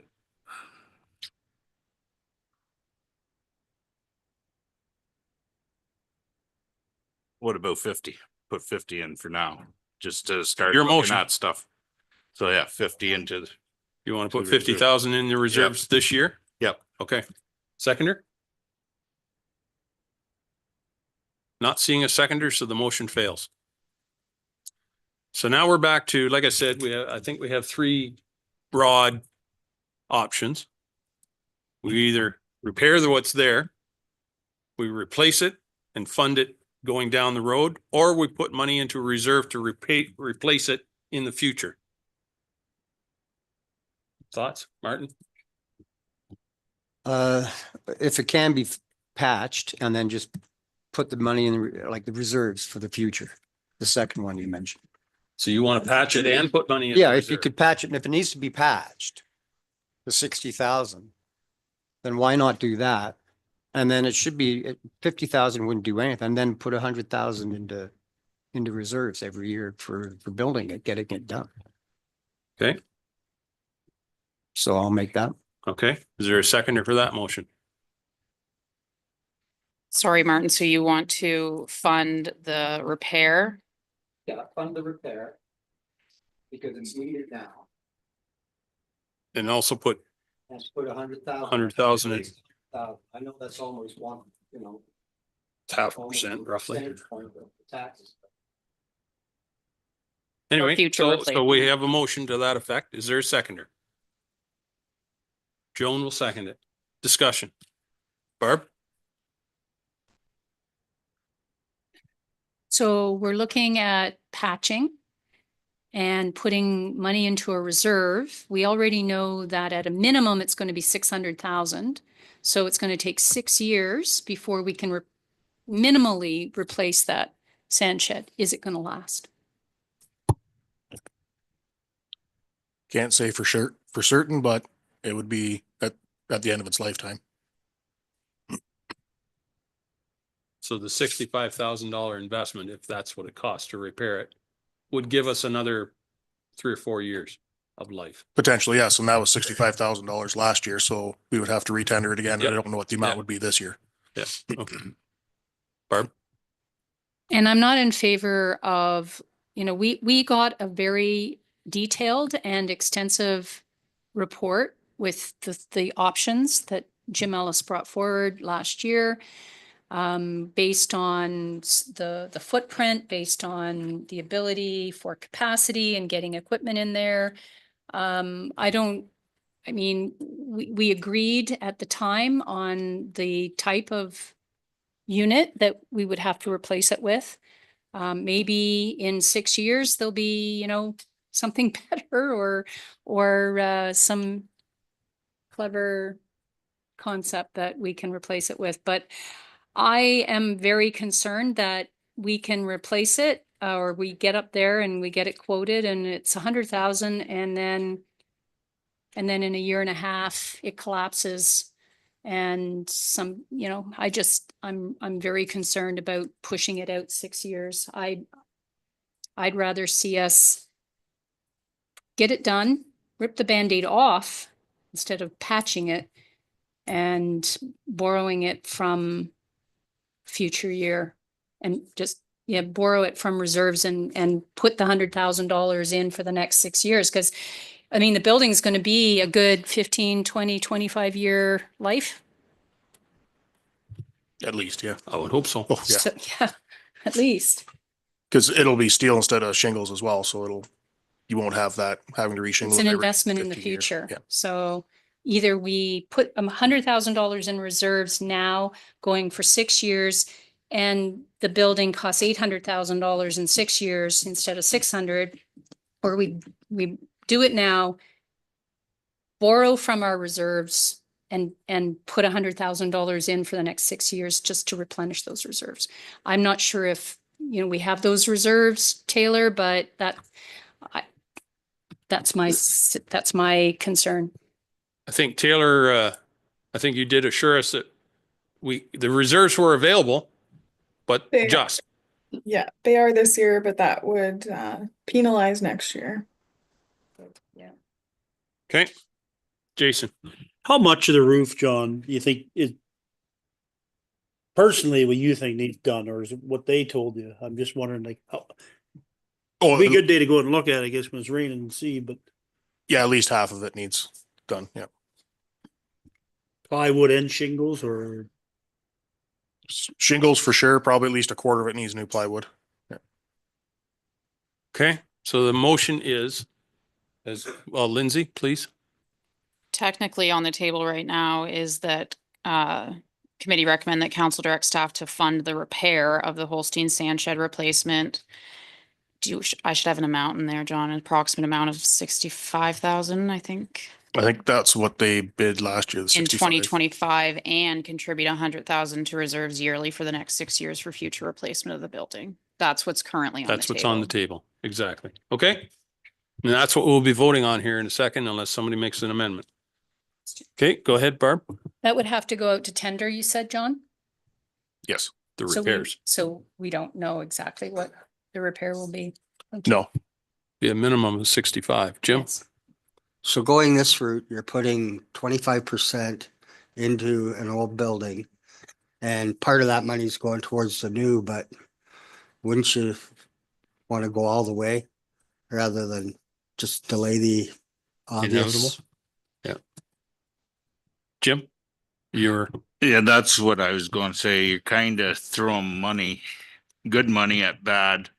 And like, I hope I'm not, but it was 3 options is all we got the last time.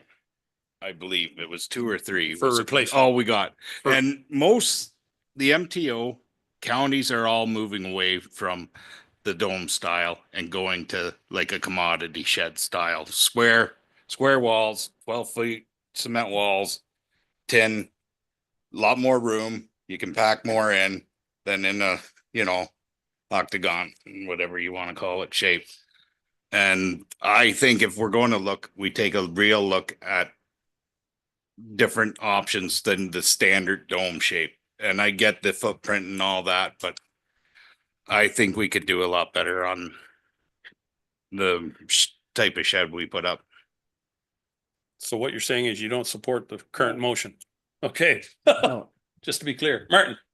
And this is not a canvas, you're gonna go steel, even if it's a dome shape on the same footprint, so, Yep. yeah, I don't mind taking that back, that motion, Lindsay, and just going with the reserves.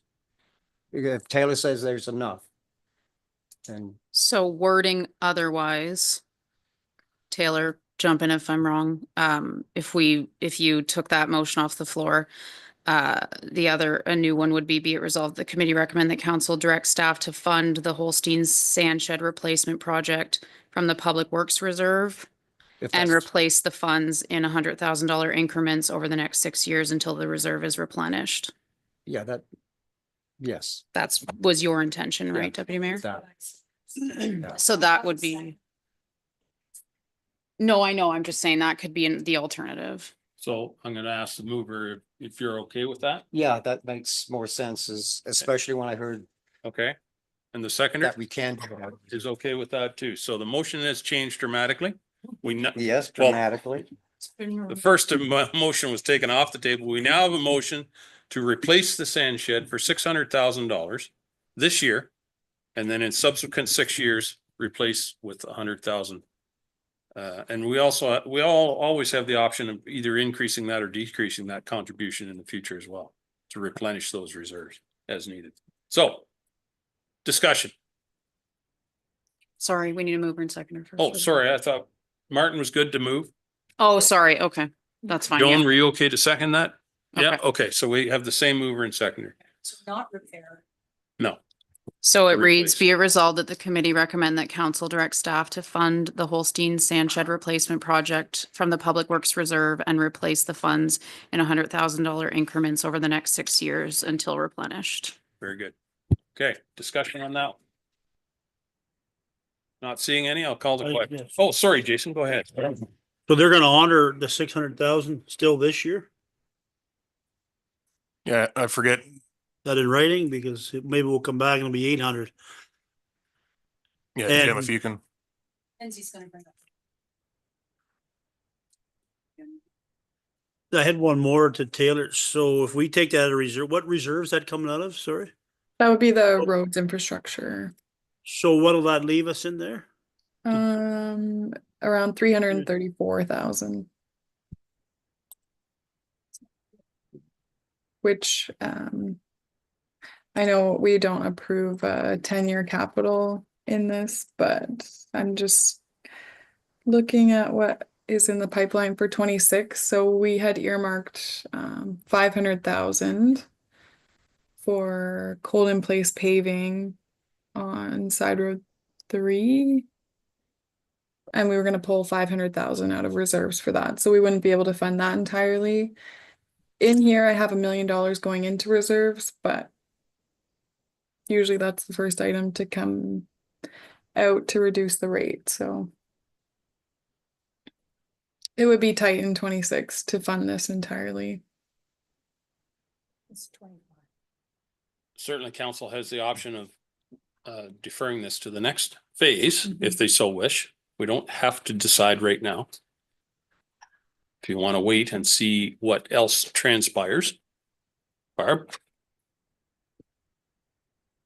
So I think it's important to understand what, because we have a lot of things, a lot of balls in the air, right? Oh, yeah. With regard to what you had proposed to take out of roads reserves, which could prevent us from even going down this path. If there's not enough money in the reserve to cover everything else that was going to come out of the reserves, like cold in place and those things. We can't keep borrowing from, like, I get it, can't keep borrowing reserves to pay for our ongoing expenses. This is capital though, it's investment in the future, but maybe we need a summary for the next phase to understand what the reserve what would result in the reserve if all of those things were taken into account. We also have the option of doing this or proposing this in the budget. It would then be reflected in phase 3. And then we can see the impact of unintended consequences, so to speak. And then we could decide to pull back or do something different in our phase 3 discussions. If we just defer it now, as I just proposed a minute ago, if we just defer it, we won't really know what the implications are in the next phase. Sorry, did you say Joan had her hand? Joan, go ahead. Thank you, Mr. Mayor. I was just wondering if we could take it from 2 different reserves. Could we take 250? That's what I was thinking. Taylor, did you hear that thought? Yep, I'm just bringing up the reserve balance.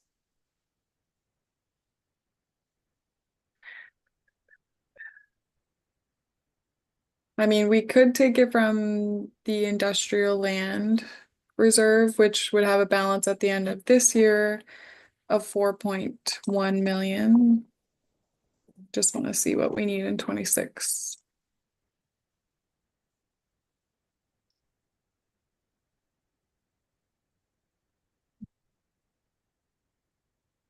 Yeah, so it looks like it probably the better option would be to fund it through the industrial land reserve and then refund that rather than to take it from roads. Good question. Good point. Okay. Well, I'm wondering, Barb, go ahead. Is that industrial land reserve earmarked for the Highway 10 bypass that we're supposed to break ground on in hopefully this year? It is, but I'm taking into account 26 as well. Okay, thanks. Yeah. So as I say, I wonder if we should put it into the budget as it's being proposed and see what the repercussion or what the impact is on the overall budget in our third phase. Because it doesn't commit us that we must do it, but okay. All right. All those in favor? Opposed, if any? That is carried. So sorry, just to be clear, you want it in draft 3, but funded through the industrial land reserve? Yes. Yes. Please. Lindsay, what was the next? Sorry. Sorry, I was just getting that right. Sorry. Okay. Jim, you might have to correct me if I'm wrong with this one, but next is removing the Public Works pickup truck from the draft budget and updating the tandem plow replacement for 50% in 2025 and 50% in 2026. Okay. Someone care to move that? Jim will, second. Martin, thank you. Any discussion? Is the pickup replacing a Ford or a GM? Because if it's a Ford, it'll last another 10 years. If it's a GM, 2013 GMC. so it needed to be replaced 5 years ago. Sorry. Jason? Can you read that again, Lynn? So we're doing half of it? Is that what it was? So it would read, be it resolved that the committee recommend that council direct staff to remove the Public Works Department pickup truck replacement from the draft budget and update the draft budget to reflect funding 50% of the tandem plow truck replacement in 2025 and 50% in 2026. So we're gonna order half. We're gonna order it though now. Yeah. Yes. Okay. Barb? How will tariffs affect? Maybe the tariffs will be off by the time we get it. It might be off by now. I don't know. It depends on the mood of the guy in town. That's impossible to know. Okay, any further discussion on that one? Call the question. All those in favor? That is carried. Okay, what's the Osum Bridge report one? I missed that one.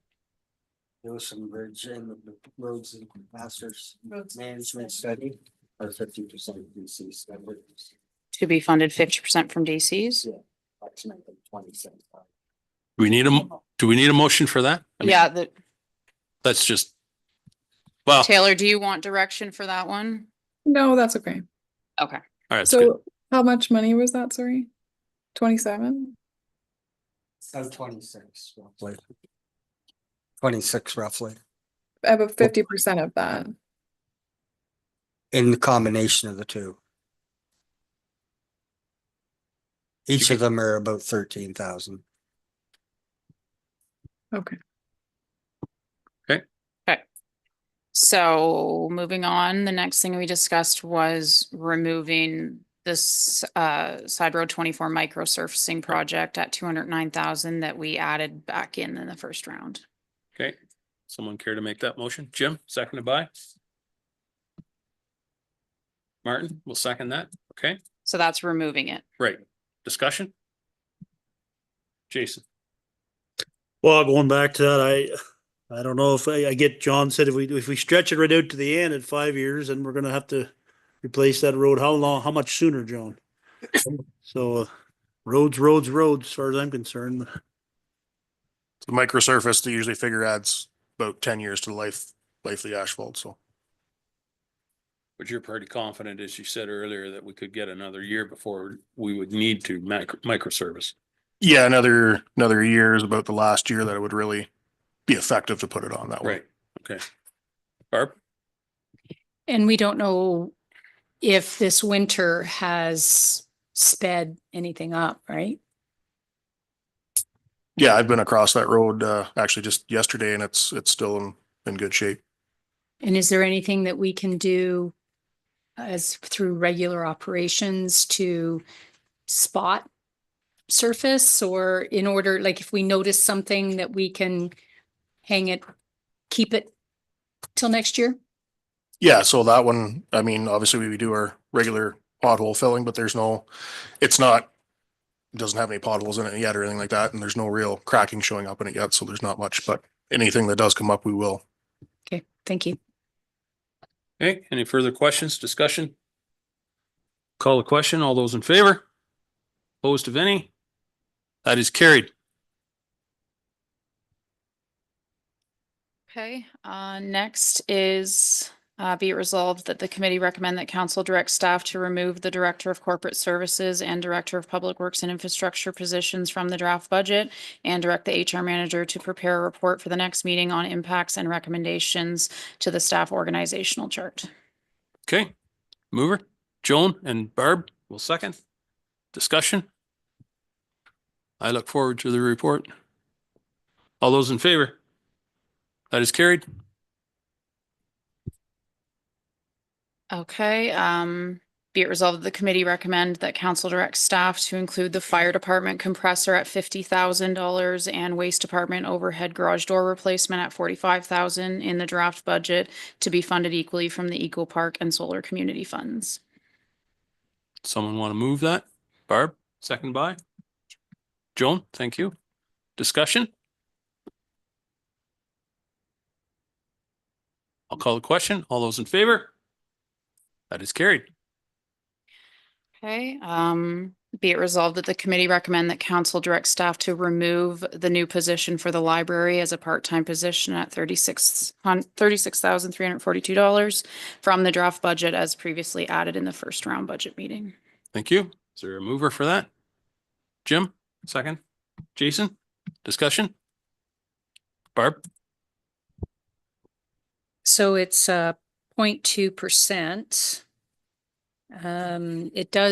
It's an increase in service that is being proposed. If we're removing it now, when we come back at the phase 3, if all of the things that we've done today actually show an improvement and it could be added back if there was that possibility. I'm just saying we need to see the numbers again, right? Yeah. So there's nothing precluding us from putting it back. Procedure wise, no. Thank you. Joan, please. Thank you. Oh, that was a part of my question. If we could keep it on the back burner, that is a potential that we can have it back, because this is something that is needed and it's a part-time position. Thank you. The reason, and I'll be fair or honest, the reason why I thought we needed to revisit it is because the library does a tremendous job for the community as it is. There's no question about that. Lacey does a great job with her team at the library and Joan with the board. But I don't see the need, to be honest, for an outreach person. But I'm not a big user of the library. I'll say that. Of that library anyway. So I just thought we needed to have a little more discussion about it, and it sounds like we have it. Barb and then Jason. And to the point, currently, could we do without it? I think it is also the outreach portion of it, as I understand it, is to get out into the schools, get out to the Edgewood Suites, to get out to the seniors, to as opposed to for those people who don't necessarily have the means of getting to the library, but also because of the size of the library, and it lengthens the, oh, there's Lacey. She might be able to speak to it better than I can. I mean, there is in the future, in a perfect world, the library would like to expand. When I was on the library board with Joan, they would like to expand, whether that's up, whether that's out. But this is an opportunity to expand the library's reach beyond its physical structure. Okay. Martin, did you have something you wanted to add? Yeah, if, as long as it's allowed to be put on the table the next time around, and I'll have to reiterate it, it was a full-time position at first, so the library has taken a bit of a different approach, saying that it's needed, but it could be a part-time, so. Okay.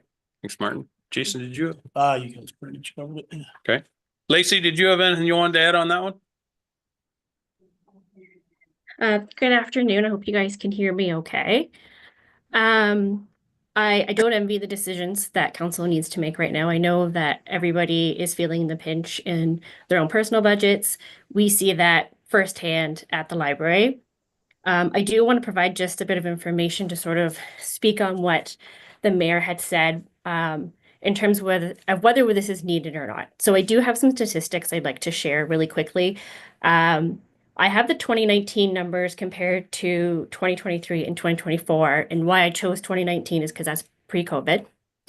So in 2019, we had 3,078 programs. In 2023, we had 5,520 programs. In 2024, we had 7,401 programs. So we have seen significant increasing. A lot of that's also due to the class visits, but also just in general offering more programming to the public. So there is quite the increase, and our attendance increase. Those are attendant increases, sorry. Our programs for this year, for 2024, was 521 programs that we offered. So I do feel that there is a need for this position, but I also recognize that council has some really difficult decisions to make right now. Thank you, Lacey. And I'll be honest, if the numbers attending those programs are going the other way, I'd be more inclined to say, yeah, this position's needed. But when I see attendance going up like it has, and you know, kudos to you and your staff, it's not a pressing need, let me put it that way, at least in my mind. But anyway, I've said enough. Any other questions? Okay, I'll call the question. All those in favor? That is carried. That is everything. That is everything. All right. So, really good discussion. We will go through each one of those once we're back in regular council. Yeah. Can't we just say changes as directed? No? I'll talk fast. Okay. So just to be Taylor? clear, that rate, those changes will leave us with a 6.07% increase. What was that? 6.07, I think is what you said? Yes. Yeah. So significant change. But that is some good work there, I think. So, all right, let's unless there's somebody that is really pressing, I think we've made some good progress today. It's almost 3 o'clock. Why don't we leave it there until our phase 3, see what the overall impact, well, we know what the impact is, but see where it falls out. We can make some further changes in 2 weeks. Okay. Lindsay, help me. So Where now are- we have Kevin's, Resolve back to count. No, we have no, Kevin's report. yeah, we have Okay, Kevin's so- report. The recreation plan. Wait, sorry, Five I point- need to get a vote on the Oh, sorry, yeah, recommendation, correct? to On- receive, yeah, Right, to receive phase 2 as Taylor's amended? original report. Sorry, Taylor's original Okay. report, yeah. all those in favor of that? That is carried. Thank you. Okay, thank you, everyone. Now coming to Kevin, who has been incredibly patient. Thank you, sir. The floor is not quite yours yet. I need a mover and seconder. Martin, and seconded by Jim. Kevin, please. I don't expect everyone to stay because it's going to be quite lengthy and just discussion. So That's all right. You're buying supper tonight. that's fine. Oh, could I'll we be have a quick. 5-minute recess? You can certainly have a 5-minute recess. All right, let's do that. We'll recess for 5 minutes.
Okay, ready to go, Holly? Very good. We'll bring the meeting back to order.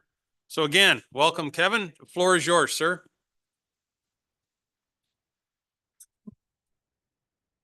Okay, I'm gonna try and make sense of these three documents. I first drafted them in 2011, and the point of it was to put all the recreation ideas, all the recreation trends, themes on paper that we can build the community and develop to where we are today to where we're going to be in the future. When I first drafted it, the theme was that we would extend our recreation as long as we can. I think by the end of this discussion today, we're going to find that we are now probably at the point where we need to start thinking about our future and where we're going to go. And the hard decisions need to be made from what I hear from council. And without the information, I don't think we can make the decisions. So the ideas are here. I'm going to say I may not agree with all what I say, and I might agree with some of what I say, but these are all the ideas that we've been working on for 14 years, including myself, Ethan, my staff, council, the rec committee, everyone else. So from what I heard from the budget discussion, I'd like to reverse the documents because I think the main point is going to be made in the action plan. So I would like to start with the program plan.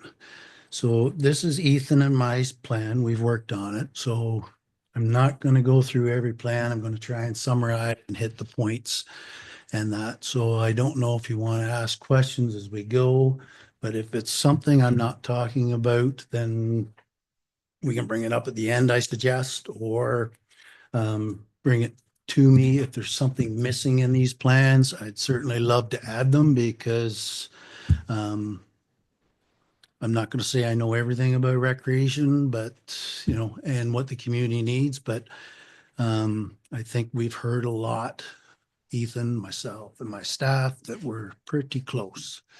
So the first thing I want to start with is a program plan, just to give you an update where we are. I'd start on page 11.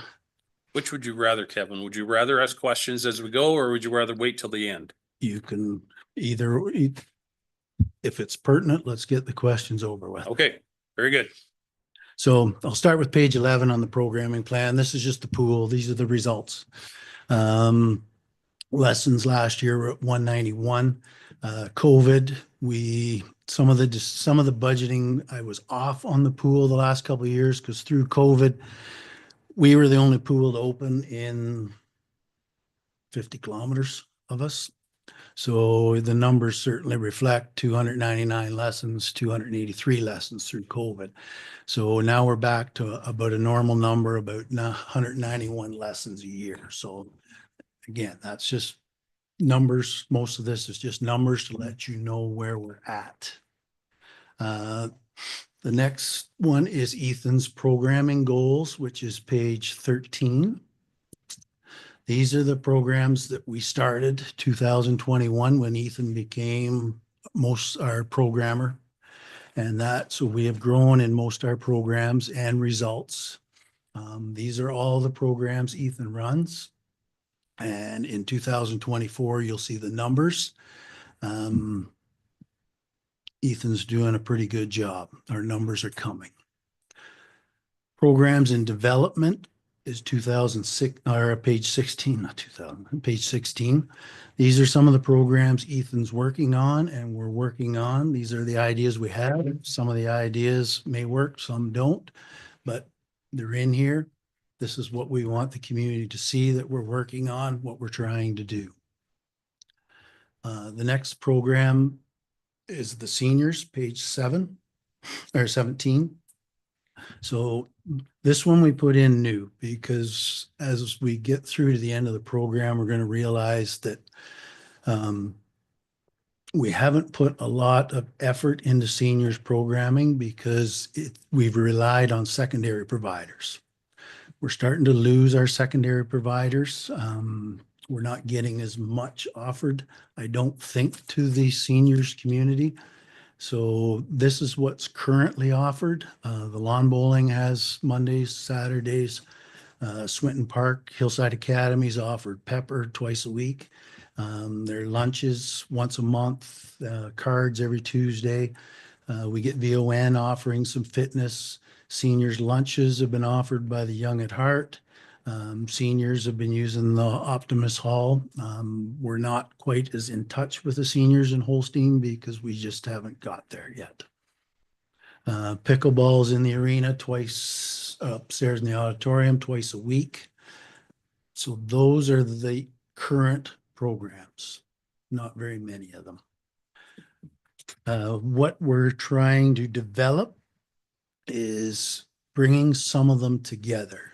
So we're looking at, and I've looked at it, and we've had a hard time getting momentum behind it, but it's creating that senior center that's dedicated to seniors to use.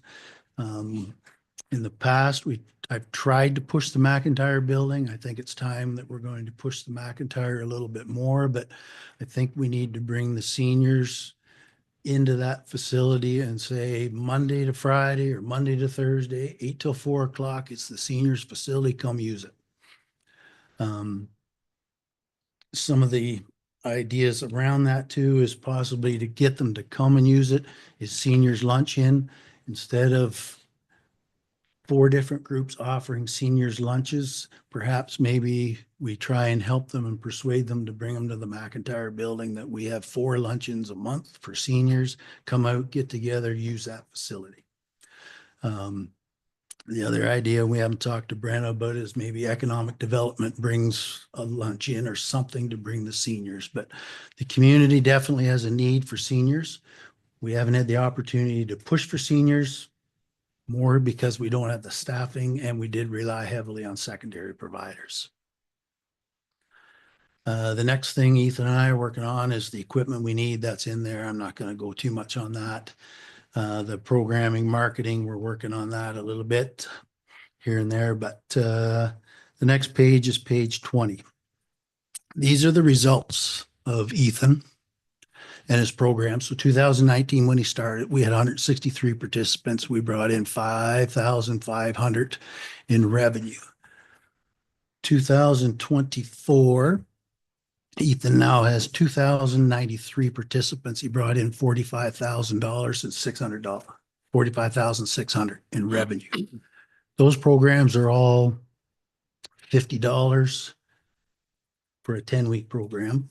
And the arena ones we're running out at about 75 for a 10-week program, just because of the cost of running the arena. So Ethan certainly had a pile of success with the programming, but the difference between 2023 and 2024 is only 3,000. So where we're heading with that, and this is the analysis and summary for that, is we believe that Ethan and our facilities are maxed out with the programming. So we're at the point now where either, and it's in the work chart for next year, to get Ethan some support and bring in some programming support. So it's in there. I'm not pushing it for this year because finances and everything. We do have a summer student to help him this year, whatever, to get through it. But we're really seeing that the auditorium, what we did was incredible, changing that to a gymnasium, but it's maxed to what Ethan can do time-wise and what we can do upstairs.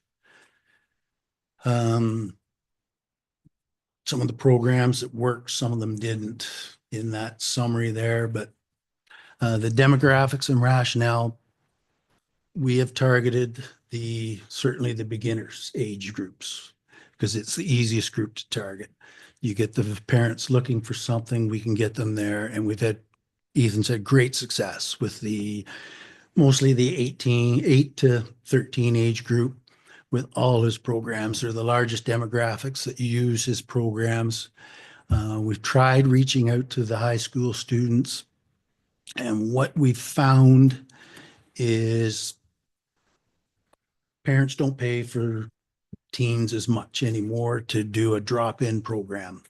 So to get success with that age group, Ethan's been just doing after-school program drop-in.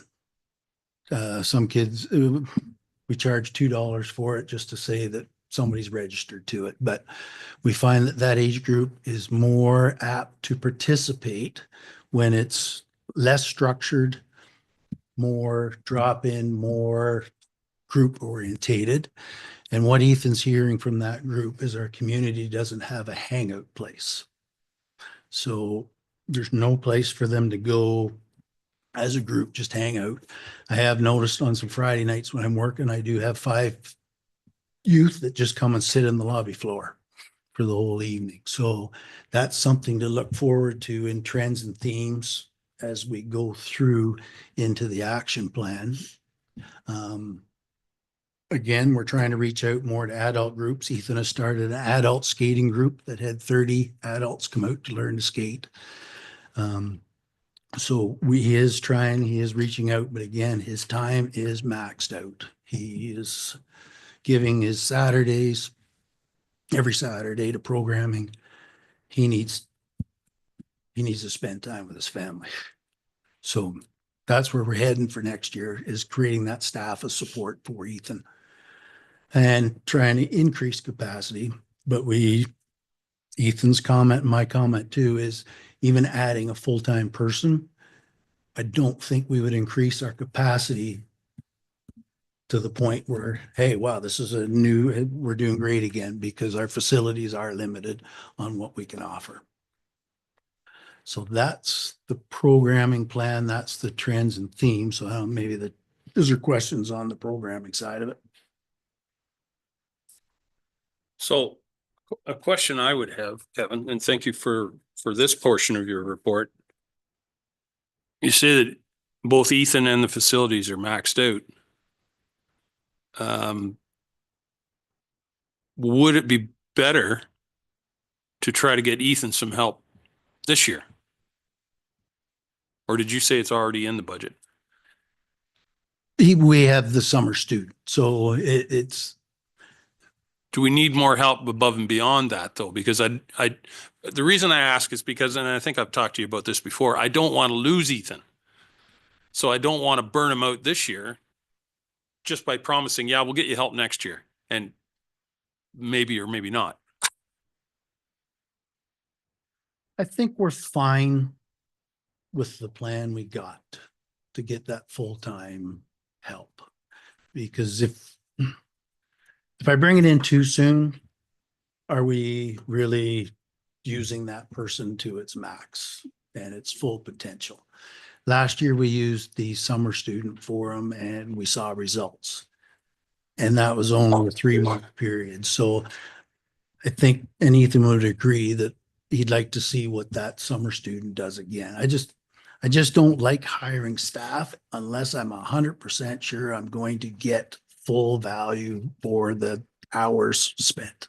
And I 100% agree with you. But on the other hand, I don't want a department, any department for that matter, holding back a little bit, thinking, well, should I or shouldn't I? And then we lose somebody that's integral to the department. So if you're confident in it, I'm confident. So any other questions on this particular, Martin? Yeah, Kevin, with a full-time help for next year, would you, and a summer student, would you be looking at if that summer student really enjoys it, would you still consider having a summer student with the full-time? Because I imagine the full-time employee is going to be somebody who passed through some kind of 2-year college course for recreation and programming and children and what have you. So is that a possibility too? We'd probably keep the summer student just for the value. So what we found with summer students, we've had some failure with summer students because we used them the wrong way. We used them for cheap labor. And so we had them working alone. We had them doing that, and that's not the right way to treat a summer student. Summer students should be there to learn, mentor, and the role that Ethan's in, that summer student's getting a great education. The other summer students we had where we said, hey, jump on the lawnmower and cut grass, that's not teaching them anything. So that's where the full-time person I would hire would be probably 20% programming, 20% operations, or 50%, because we are going to take over substantial parkland here in the next few years. So, again, recreation's in the forefront, the public see us, and there's nothing worse than somebody standing around doing nothing. I hope my guys are working. I'm not there to watch them working, but you're in your public eye. I don't want somebody saying, hey, the guys aren't doing anything. So yes, I want them maxed, that position maxed. Any other questions on that particular one, Barb? So to your point, it kind of reflects what Ethan started out as, where he came on at 50% programs, 50%, cutting grass, out there looking after things, facilities and that. So basically grooming another person by using Ethan to mentor this individual. And I think that's, again, it comes back to succession planning as well, but also seeing the expectation of the community. There's nothing to do. This shows there is. And there are lots of free opportunities and there's lots of drop-in opportunities as well, but you need someone there, to supervise. And, it's unfortunate Launchpad in Hanover is now closed because of lack of funding. So we have a growing community with a lot of young people that we want to make sure there are opportunities for them. I wanted to go, are we allowed to go back into this section? Because they didn't interrupt. Southeast Grey Community Health Center, we pay 25,000, I believe, to support their seniors programming at the Erskine Center. So was that factored in to those other third-party providers? And would they in turn be looking to work with us on those seniors lunches, those seniors drop-ins at the McIntyre building, perhaps? I mean, they have a beautiful kitchen, so and it's easy. They don't have to set up tables. They don't have to set up chairs. It's all there at the Erskine Center. So with the Southeast Grey Community Health Unit, they're struggling. They're not struggling. They're funded. They're funded by us. They're funded whatever. So they're trying to create a successful model for themselves. Some programs, they do reach out to us. Some we can't, because they're trying to create their own success, that we're not a part of it. Sometimes it's frustrating knowing that facility's there and we don't have access to it for our recreational programs. So yes, when that agreement gets renewed with them, I really hope that we sit down and get a better deal for Southgate on that facility that we're paying money to. Sure. I like your suggestion about Frisbee golf. It is becoming popular again, or still. You can look at the Durham Conservation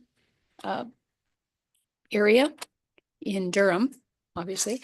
They just launched last year a 9-hole Frisbee golf where they loan out or rent out discs, and it's been quite successful and getting some good reviews. So it's a model that we could look at. And certainly there's the people who actually do Frisbee golf, like a circuit, and there aren't too many places around here for people to try different places. Okay, any other questions on that one? Martin? With your senior programs, the current, you have the lawn bowling right through to the pickleball. You mentioned Seniors Holstein, you don't really talk to them too much.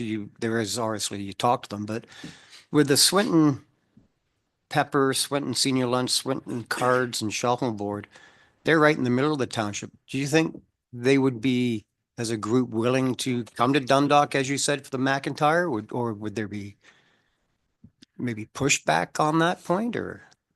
So I'd like to leave that one till I get to the action plan with Swinton Park, because there are more factors that we have. And again, when we get to some of these factors, I don't want to say I support my ideas or I'm for or against, because some of the stuff proposed, if you don't show both sides of what you're trying to present, there's no sense presenting it. So a lot of this stuff in here, when we get into it, you'll understand where I'm heading. Okay, we'll move on to the next. Which So one do the you want to do? next one then is the management plan. So this is the asset management plan. This is all our assets in recreation. It's all identified. It's all has a number. It gets devalued every year by a percentage. It guides where we spend our time fixing, replacing, and it's going to guide our decisions going forward on how we perceive these facilities and how we maintain the facilities. So I'm not going through each and every facility, but the important page is page 3031. This is the usage of the facilities over the last 10 years or so. So COVID, obviously, we were closed for a lot of them, but some are coming back pre-COVID to where pre-COVID was, and some we're just struggling to get usage back. But this is where I'm not suggesting that we close facilities but this is part of the value of the facilities that needs to be looked at. And the reason it's in here is I said 15 years ago, I would never write a report to close a facility. But I did tell everyone that if I did write a report to close a facility, you would have 5 years notice that you had a chance to build your community, your hall, or use it, or come up with something to save these facilities. These are 10 years of usage. So the facts are certainly here on some of these facilities. Swinton Park, without the Hillside Academy using that facility, we are 12 rentals last year, 11 the year before. That's it, paid rentals. Hillside Academy sent notification to us, I believe. I haven't seen it yet, but Kaylee, did that come to you that they cannot pay their bills anymore? So this is where I get into the 50,000 for spending on accessibility, because 2025 was the accessibility. So these are some of the hard decisions that need to be made sometime. Sorry, council, but that's your decision. I forget, what do we charge for a rental out there or Swinton Park? Our rental rates are about 130 now for a 4-hour block. Barb? But Swinton, the Hillside Academy has an annual agreement, right? They were paying $1,500 for basically unlimited usage, and they're not paying us. The McIntyre Building's one of our best used facilities. The numbers are throwing off a little bit from last year to this year because the school used to use it every Monday to Friday all summer for a school summer camp. They went back to the school last year. The school's renovated this year, so they're coming back to the Dundalk Pavilion. So we charge them $20 a day, so that's a pretty good revenue over the summer. But the McIntyre Building certainly our best used facility, but it's certainly not used to the max, which is why I suggest that if we're going to offer a facility to seniors programming, that's central. It's a good facility and get some usage in there that number is not 59%, but it's up to 85%. The Hopeville Pavilion, it's been the same for 10 years. We have 2 usages all year. That's it. Now, we did fix it last year. We did renovate it, put new roof on it, and we did put new steel ceiling inside. It does look spectacular now. I don't know if we'll get much usage or increase the usage, but we tried to improve the facility, that maybe that is a possibility, because again, it's, the decisions are going to be tough, but you're going to get backlash from community and users and everything to close the facility. So the Dundalk Pavilion, we fixed it all up with the grant money, and it's coming back a little bit. It used to be used quite a bit in 2015 with family reunions, and we used to have the farmers market and a fair few events in there to make it worthwhile. We lost them through COVID, and we lost them due to the fact that the facility was starting to get pretty rough. The concrete floor had sunk 6 inches. Some of the stuff we had to store because of secondary ownership just didn't make the facility that nice to use. So now that it's renovated, the washrooms have all been redone, fully accessible, the kitchen's nice, the hall's nice. We're starting to get some usage back. So those are the numbers. Those are kind of what I wanted to show to lead into the action plan, that where we're heading with that. So if we can go to the action plan, unless there's questions on that. Barb. Asset management plan. Thank you. Through you, Kevin, the Dundalk Pavilion, a portion of the pavilion is storage. If the Hopeville Pavilion is got 2 users, I mean, the statistics show that it's not being used. Would it make sense to open, if the Dundalk Pavilion has the usage and it's coming back, would having that full space be better to be in Dundalk and use the Hopeville Pavilion for storage? The Hopeville Pavilion, just, I don't think we get doors on it. The ceiling height isn't good enough for storage, but where we put the storage in that Lions facility, it still holds 140 people capacity. And we're storing our tractors, our trailers, everything indoor now is inside instead of outside. So I haven't had any user come to say, this building's too small for us.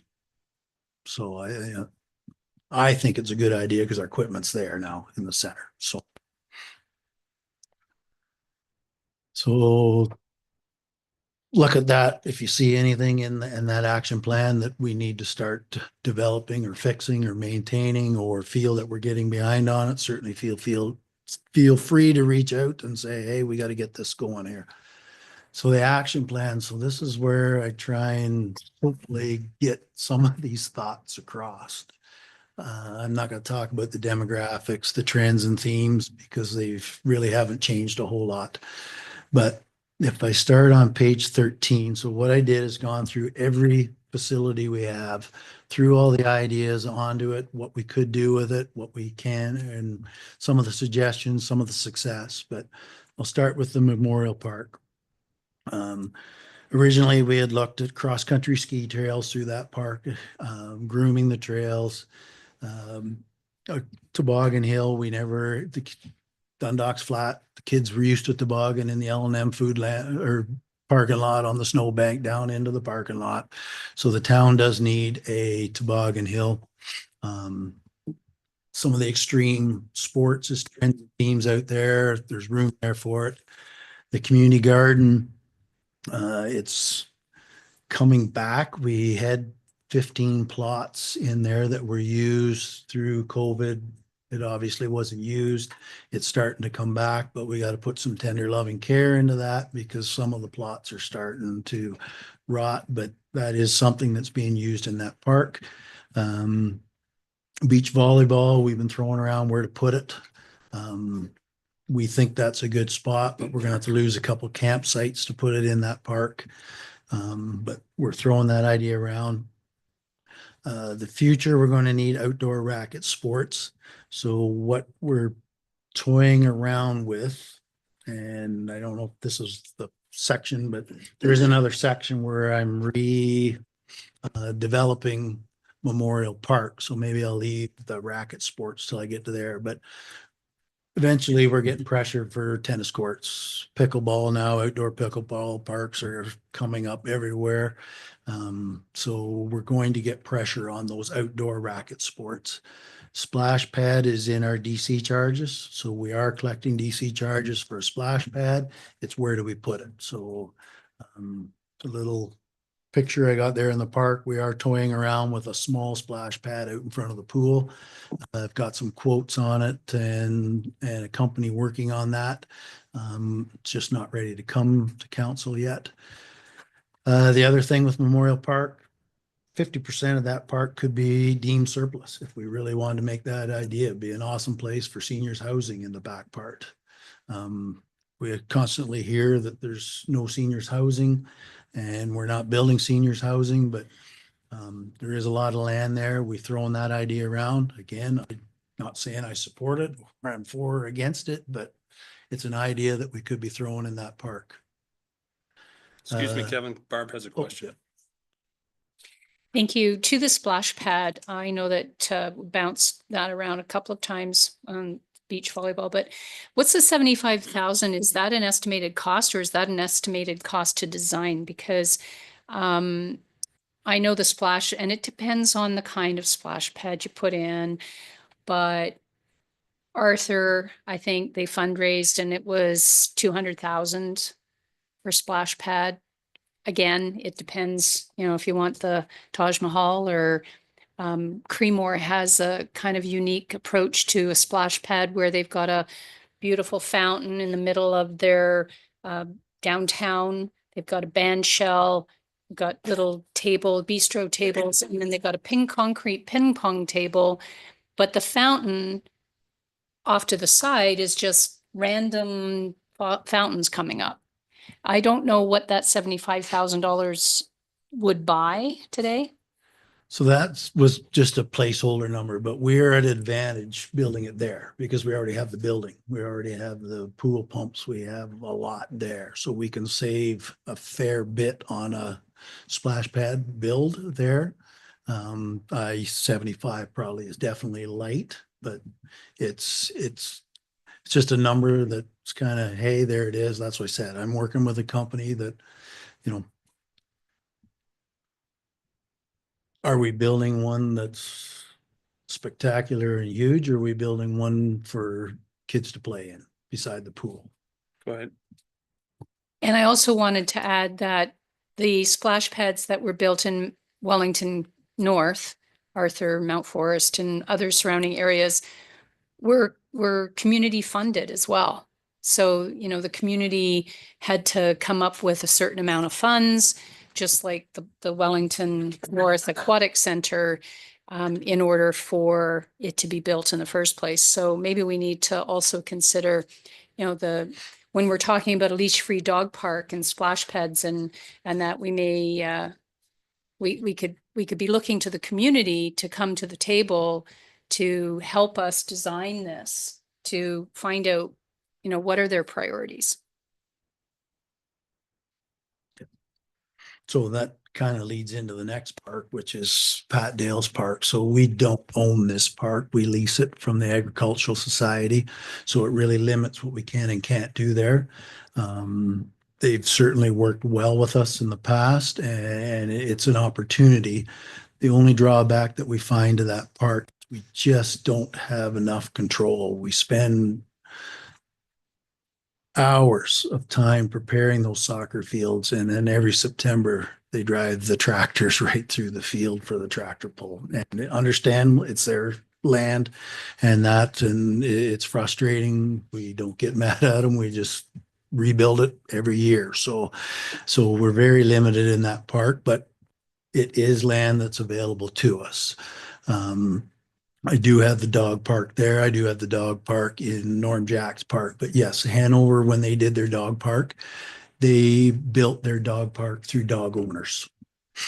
They started a committee, the committee come in, they organized it, they fundraised, they completely did everything. So yes, when I say a dog park's in our plans, a dog park in our plan, hey, we're going to go out, find dog users, and they're going to do the work.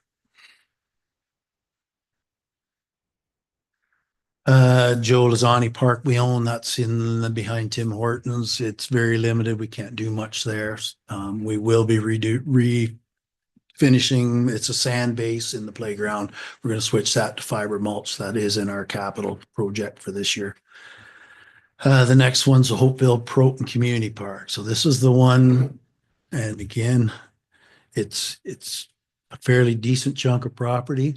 We're down to two ball teams playing out of it, and the pavilion's only used once a year. So the community needs to either step up, or it is a possibility for land to be repurposed or something done with it. The ball lights certainly are giving us problems. So I don't recommend that we would ever replace the lights in that ballpark, but again, we're just trying to keep them running as long as we can. But this is one of the parks that's going to need a decision made on. Swinton Park Community Park, there really is nothing there for a park. The concrete pads out there, it was used for the seniors for shuffleboard and a few other events. They haven't played shuffleboard in the summer for, I think, 5 to 6 years now. So again, looking at this and the action and what the recommendation is we need to make a decision on that facility and that piece of property this year, 2025. So my suggestion is that the recommendation come that a staff report come back on that facility and we make a decision on it. So I don't think it should be made during the budget time, because this is a major decision that you're going to have community support behind.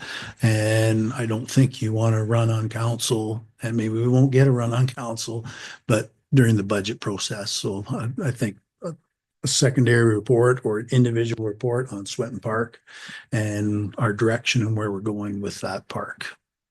Jason? Just coming back to Hopeville there, man, how many acres do we actually own there? Or I think I heard one time. No, thought I had it written in there. That's what I would say it's probably 8 to 10. It's a lot of it swampy to the one side, but it is on the county plan as it is drawn there, divided into 3, 4 lots. Proton Station Community Park. This is the one in Proton Station. It's not much you can do there. The playground is used. There are some youth using it and that again, but ball diamond, I don't believe is used. Certainly there's 75% of that park land could be deemed surplus and sold as a lot. We've thrown that around. There are some limitations to it because there is an old agreement that park is shared with Grey Highlands. So we'd have to go back through that on if we get to the point of a surplus. Kevin Barb had a question here. Yep. Back up to Swinton Park. The same question as Jason was, how many acres was Hopeville Proton? How many acres is in Swinton Park? And how many acres is the Proton Station Community Park? And forgive me if it's somewhere in one of those 3 reports. No, I don't think I put, the only one I put the acreage down, Memorial Park. And I know it's 16 acres. So I'd have to get that back to you. Swinton Park is more just a lot size. It's not a lot of acreage there. 2 to 3. Could be. Well, considering some developers are saying that they're just looking for 1 or 2 acres to build, affordable housing. Although it's not municipal water, but there's solutions there. I think we definitely do need to look at Swinton Park. If the primary user and is declining in use, plus not being able to cover a very reasonable amount of rent. I can't see putting $50,000 into making it accessible. But certainly I would like to, I'd like to see more information on our facilities and decide going forward. We are getting it appraised for that report. I should skip the Drumore part because somebody at that head table's doesn't agree with me, but Ever? this park's actually used quite a bit now. It's cycled back again. The lady that lives in the corner house watches it quite intently and lets me know every week about the usage, and great for her to let us know that. But we put a horse tie in for the Mennonites. The Mennonites are in there using it. She asked for a bench. We put a bench in. So she took pictures of the bench being used. So that park is being used. The playground, the sports court, and whatever. The one part that's not being used, obviously, is the soccer field at the back. So that's what I have down there is possibly 75% surplus. We wouldn't get any value for it anyways, one way or the other. The only value might be returning it to the farmer. So if we're not going to get anything for it, then there's no sense changing it. Does that make that stop a comment? Anyways, that's Barb. you got to show both sides of the coin on Ivory Park. There's still there's a shade canopy, like a pavilion, right? Yes. We had them build that with a concrete pad. No. No concrete pad, gravel pad. It was on a 30% lien 2 years ago, so we put a tender out to fix it, and the tender come back at 20,000. Curtis and I took that project on, and we dug the piers, Footings. put foundations underneath each pier, leveled it all up. The one thing we didn't put back in was the concrete pad. We put it in limestone screenings. With the thought that we'd eventually maybe go to patio stones or something in there, because the concrete pad that was there had cracks in it 6 to 8 inches wide. So we tore it all out, and again, it is being used. We are actually getting groups calling to rent that, to reserve it on weekends. So that usage has come back in that park. Next one's Egremont Park. It's one of our most beautiful parks we got. Ethan would like to reach more out to programming there, but again, his time's limited right now. Some of the ideas we've thrown around are certainly there. It would be a great spot for canoeing and kayaking days. We did reach out at one point to Sun Trail in Hepworth to see if they would do teaching lessons or whatever, but that was a long time ago. So there are certainly groups that would do that, I think. We could maybe get the high school outdoor ed class to come do canoeing, kayaking days. So again, that's a beautiful park. We're not using that water how we should be. And yeah, I have down there 25% surplus. It is a big park, but there's no value to getting rid of what's there. Barb. Would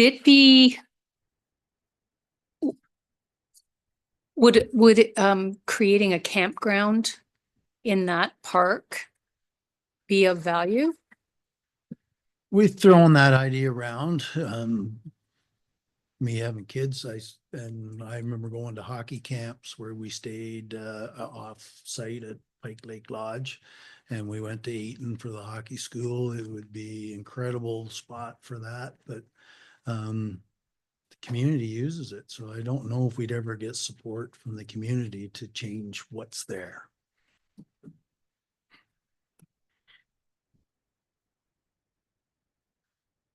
So these now are where I kind of get into the succession planning of some of these facilities. So on page 22, the Dundalk Community Center.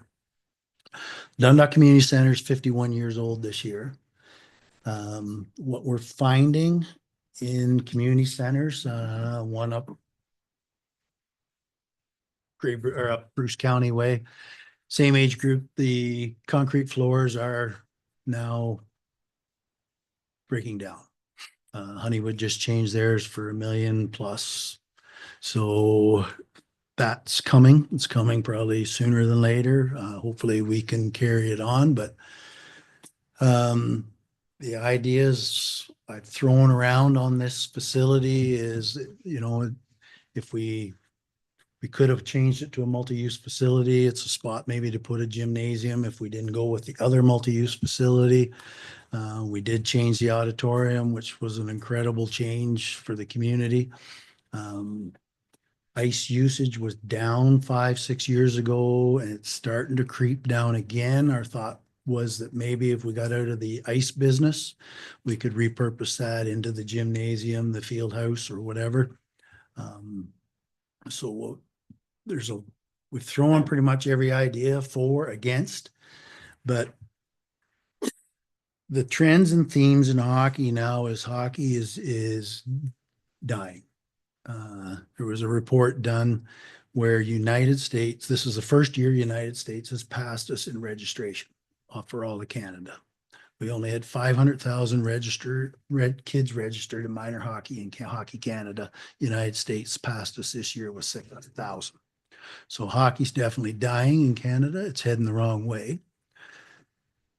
What they're doing is they're getting rid of rep hockey in smaller centers. So what's happening is they're forcing you to go to AAA, AA, A hockey. After that, your house league. There's no more borders, so you can go play wherever you want. Go try out for an A team, and you don't even have to play your house league in your home center. You can go wherever you want. So we're watching that trend and theme on what happens, but we've already amalgamated with Flusherton for our minor hockey. We get 15 hours a week in minor hockey. We used to get 35 when we were Dundalk minor hockey in its heyday.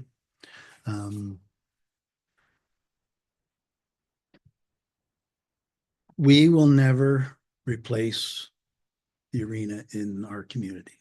So bold statement, but I know it's true. We'll never get funding. We'll never afford it. We'll never rebuild an arena in Dundalk. So to supply sports, and I'm pretty confident I'm not missing on this because I've been approached by Melanchthon and a few other places that the trends and themes are you're going to replace that with a multi-use facility.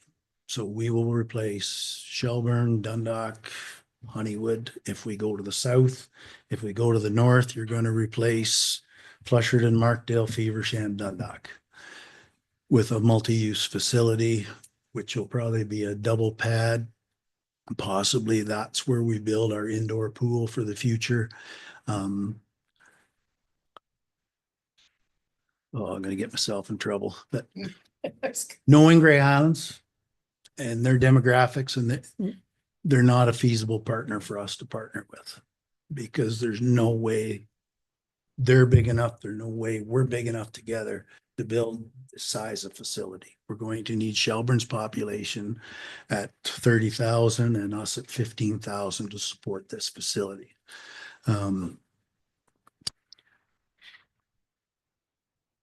What I see it being and what the counselor in Melanchthon sees it being, his idea was actually grander than mine, but 2 to 3 ice rinks, indoor pool, full-size gymnasium for your elite sports.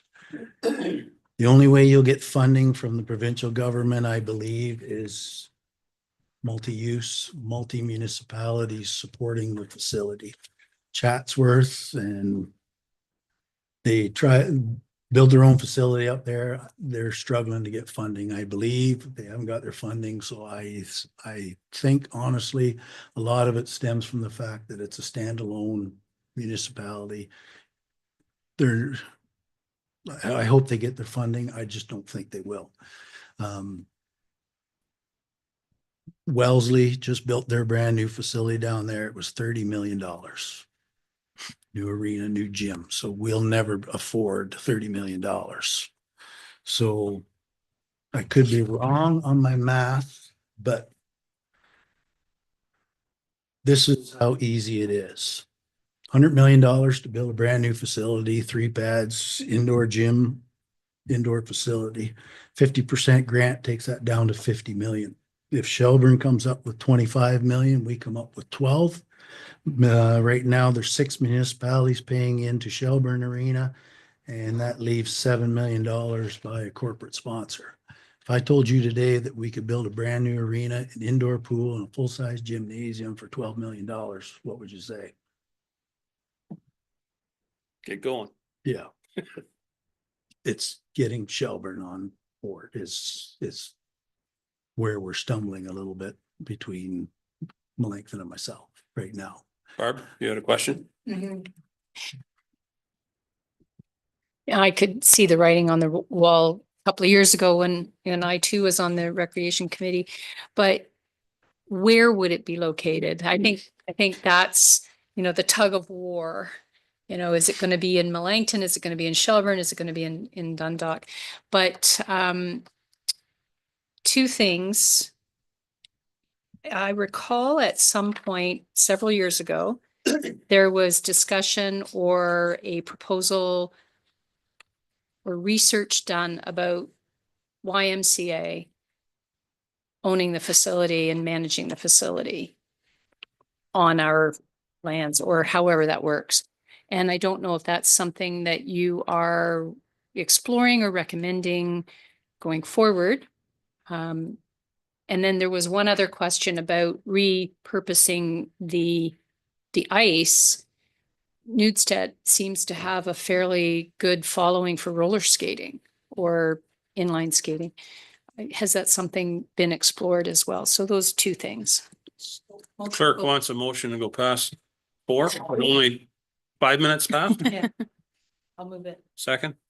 Jason, all in favor? Getting to the That is end. carried. Anyways, so this is kind of where we need to come up with the plan. So if we're replacing the arena, then we don't need a field house because our old arena would become the field house. And the facility's fine. It's the wood structure. If you tear the wood structure down and you put a bubble over top, you're building that indoor or that field house for probably $1 million instead of 10 million. So there are options. It's just what order do things happen? And so hopefully I don't expect this is going to be built in 10 years, but we're trying. Between Melanchthon and myself, we're trying to crack Shelburne. We're trying to get something going. Grey Highlands would probably be more open to it. I know Councillor Dan Wickens did some research up there for them to replace their 4 with a double pad, but I think they would be the same as me. They'd be shocked at the price of what it would cost, and a municipality alone will never afford a new facility unless you're a rich facility. But so anyways, that's kind of where we're at. Where do you start? Where do you go?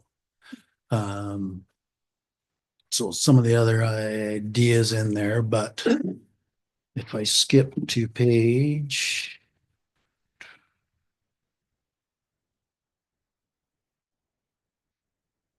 to make things short, page 41.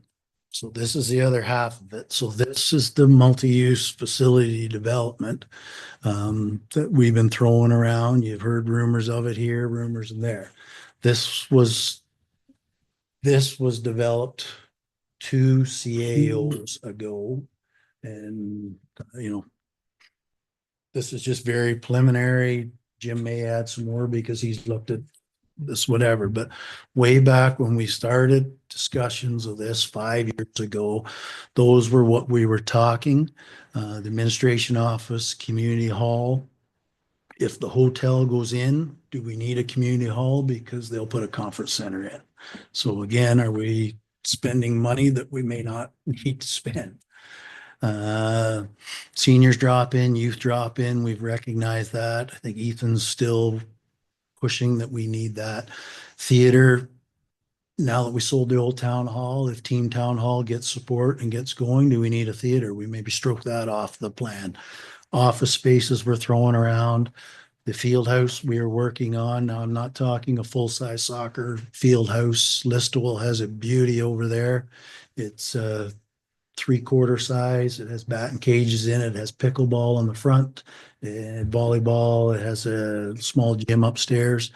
I don't think our community, depending on where we go size-wise, but I don't think we need a full-size one. We just need something for programming for the youth of this community and basically keep supporting Ethan's development in programs.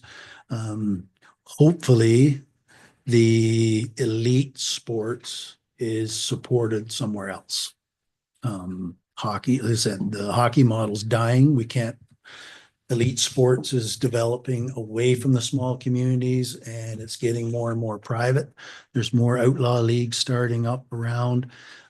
So I think your elite sports, you're going to find that it's either going to be on a grander scale or privatized. So I'm not thinking I need to build a full-size soccer field indoors.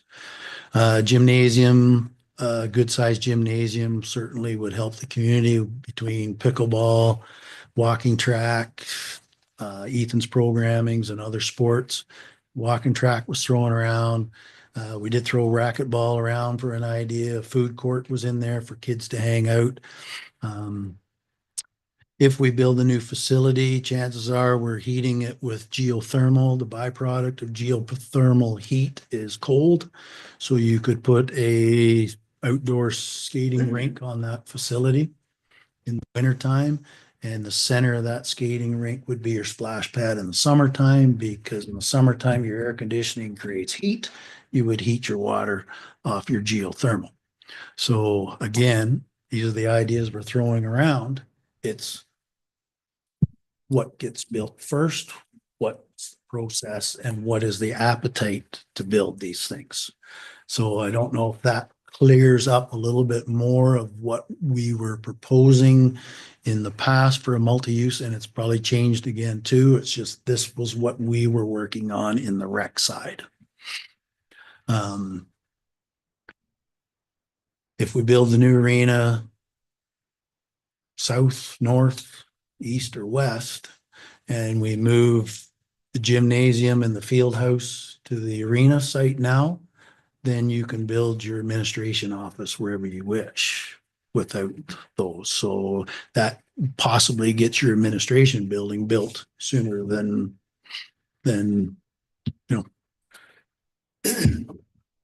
sell a piece of land. You might have your administration office within 2 years instead of 5 years. But that's not my building. That's Jim's and Ken's and whoever else wants to. So it's all in here. The ideas are here. Again, I'm not saying they're right. I'm not saying they're wrong, but it is what we're working on in recreation. It's our thoughts for all our facilities. It's our thoughts for all our parks. I could be missing stuff, and certainly by bringing this to council, it should be more to the forefront than the rec committee. Rec committee, it seemed to lose momentum. It was kind of hidden when it come to council.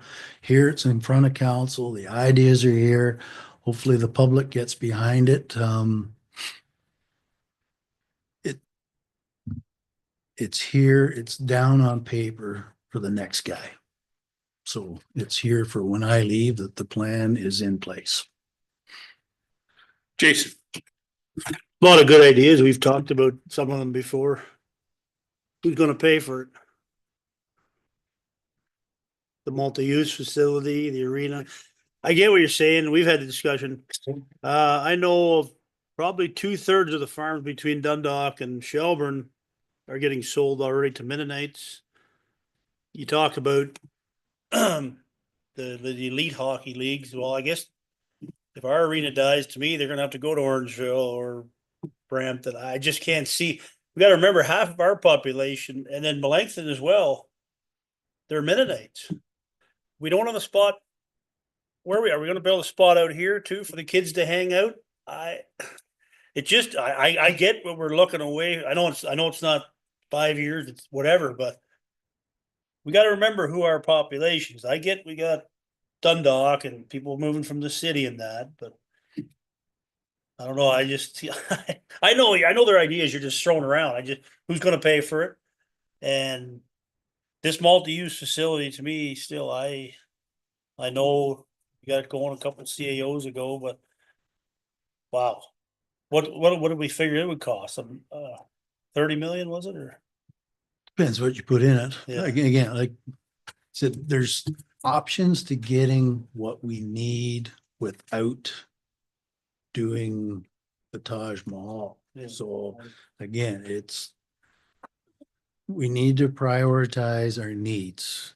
And from what I'm hearing, the administration office is probably your number one need.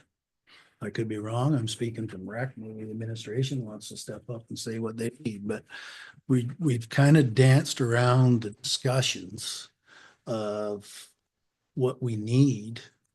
And I don't think we've ever presented even the thought of needs to council. This is my way of saying what rec needs are. Again, like, that's why it's here, No, I get for it. your comments. Exactly. Again, I say, will it ever get built in my lifetime? Probably not. The community will want some of this stuff, some not, but it's just, how do we even get the first need done? Well, like a lot of things, there's a cost to not doing anything either. Yes. One thing I wondered, just real briefly, Kevin, I wonder if you could speak to the new sports fields complex down at the bottom end of the industrial park there. If you could just speak a little bit about what your thoughts are and the future of that property, please. So this is the piece of property that I fought to keep, because we kept giving away all our land. We've got no land for anything recreation. The thought process behind this is that I looked at communities around that were population 10 to 15,000, which is probably where we're going to be, what they have. We may not. Soccer is coming back. I know Ethan's got 180 kids in his program. The demographics that are moving in are soccer players. Cricket's coming in. This one I'm confident we're going to need. So when that piece of land was kind of there, I pushed for it and we throw it around. It's still, this is as far as it's got. We talked to Triton, and I think it was Triton. They'd done these little plans up for us and said, hey, if you're putting that Eco Road in, you need an access off it. So we kind of pushed to say, yes, we want access over the rail trail, and Kent's worked on that. I think he's got some approvals on it. So we do have access to that property. So it's a great piece of property. I don't want to tip our hat, but there's another 5 acres below that we don't own, that if we ever need it in the future, that maybe we could, purchase that, or you can't use DCs to buy land, but this is a start. Timeline, it could be 2 years, could be 5, could be 10, could be 15. It's just, there's the land, there's the idea. We're getting the roadway put in. I hope we can get the environmental study impact and the grading drainage plan done, that we're not wasting topsoil from when we scrape the roads off on the Eco Park Drive, that we can deposit it there and use it. But, sooner it's there, the nicer it is for the community. But again, who's paying for it? DC charges, we're putting away 400,000, but 400,000 probably would only put one set of lights up on a ball diamond. Jason. Well, to that point again, I was just going to ask, for DC's paying for it, then I'm going to go back to, I don't know, Jim, development pays for development. I know you'd say it's just, but that's because of development. So it doesn't pay for development. I'm gonna argue that till my last breath. Probably nobody wants to touch it, but I'm just,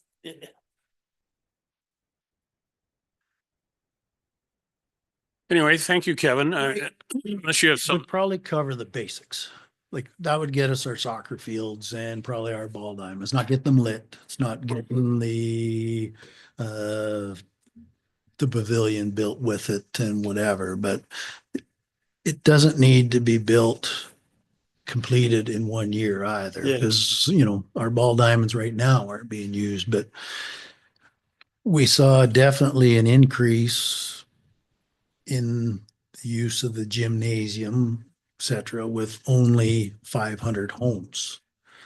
We've got another 500 in Glenelg coming in. We've got 500 behind Glenelg. We got 500 by the school. We got 500 over there. So again, yeah, it's a guessing game on what we need and what we're doing. I'm just trying to look at same size communities, what they have and what they're using. But yeah, when we go to build it, it's going to be, hey, you know, maybe we don't need these 2 ball diamonds right away, but let's get this. But at least it's earmarked for the future, which is something we haven't done. sure. well, to that point again, and I'm not picking, I know we've had this, it's, You're not we picking on have a me. ball diamond in Hopeville. It's ideas. That's perfect. It's still a decent diamond. But because of growth, we maybe have to build another ball diamond out there. I don't want to use this term, but the new people, they've got to drive, if they, in the city, they drive 15 or 20 minutes to their ball diamond anyways. So I just don't get why it's got to be right there when we have one in Hopeville. And that's a choice the council will make Yeah, down the no, I'm road. just saying. Oh, yeah, I thought that's rare though. Well, it is. Talk about it, Yeah, no, well, I'm just saying. I get your idea. I just. So with this 2 ball diamonds, I guess I should go back to the, sorry, I'm jumping all over. I'm trying to get it done quicker and it's actually slowing us down. The Memorial Park redevelopment on page 39. So this is the thought we're throwing around, is that ballpark. We're struggling with that ballpark because of the community now uses, it's too busy. You can't play a ball game in there if foul balls are hitting public and it's too small for really the sports we're playing in it. So if those 2 new diamonds were built, the idea we're throwing around is we're not going to take them light standards down and we're not going to move them. That would be where you put your tennis courts underneath those lights, your pickleball underneath those lights, and we put a timer on those lights, and that park becomes completely passive public use, no structured sports. So to me, that would be the best location for our tennis courts and pickleball courts when these other ones are built, if they're built. So we would lose 1 diamond if we did make these changes, but again, they're all ideas. If I don't throw ideas on paper, we're not going to get anything. And if I don't throw ideas on paper, I'm not going to get any opposition to anything we're doing either. So. Barb, you had a question? Thank you. And through you, on page 45, Norm Jack Park, it says Southgate multi-use facility, 6.5 acre property. The soccer fields, we understand, because there's minimal parking because of the hydro issue and all of that other stuff. But we are not, while soccer field might not be there, or it might be a small soccer field, there would be soccer fields somewhere. So that park wasn't firm on what it would be in the end, but is 6.5 acre property a good idea for Frisbee golf or outdoor basketball? Or So I wouldn't want to see it be a dog park, but can you also speak to timing of when we might be dedicating that park? So this park's a little frustrating because the plan that was throwing at us when we started the plan that was thrown at us and 10 years ago or whatever, when they first come in, it was a pretty incredible idea. As it's progressed, we've lost a bit of control of the decision making, and that it would have been nice if Ken was here 5 years ago and that, but when our planning lost control of what we were pushing Flateau to do with that park. So when Flateau did Colgan Street, they didn't put water into it for us. So that got rid of our washrooms. They didn't put a water line in. So, so their decision not to do that. And then the decision on the parking got smaller and smaller. So over time, what got presented to us has hindered what that park can be. So we've basically, yes, changed our complete mindset on that park, that it is now basically the design of the park as a passive play destination. So what's going in there would be the toboggan hills are already kind of built. They have a berm. We'll throw volleyball nets in there. We'll throw probably frisbee golf in there, a little 3-on-3 basketball court, some barbecue stands. The trends and themes of a lot of these parks, if you go down to Oakville on a Saturday afternoon, their big park down there is family reunions and family groups, and you can't move in that park. I assume this is what's going to happen to this park. It's a passive park. Let's put activities in it. One soccer field almost ready to go. But their effort on our parkland development policy is going to be our stumbling block. We asked for 8 inches of topsoil. There's not 8 inches of topsoil in there. Right now, I don't think I wouldn't even take a tractor across that ground from concrete and bricks and stones and whatever. So we're going to have, I think, a struggle getting them brought up to our standards. Ken's seen it too, and Ken understands it too. So time wise, we're going to take a bit. You've seen how long it's taken us to get the other one done. It's the same issue. We're stumbling on them just putting in 10 feet of walk and accessible pathway into the playground and that. But we gave them that idea of middle of even earlier than that, I think the first, and we didn't get any progression on it. So hopefully they come to us in April and say, hey, we got it done. We can take those parts on. So they're not moving as fast as I thought they would be on those parklands. Barb? So I guess my question is, how do we hold them to the fire to fulfill their obligation to our standards? You can't have people playing soccer with, concrete blocks and boulders, cropping up.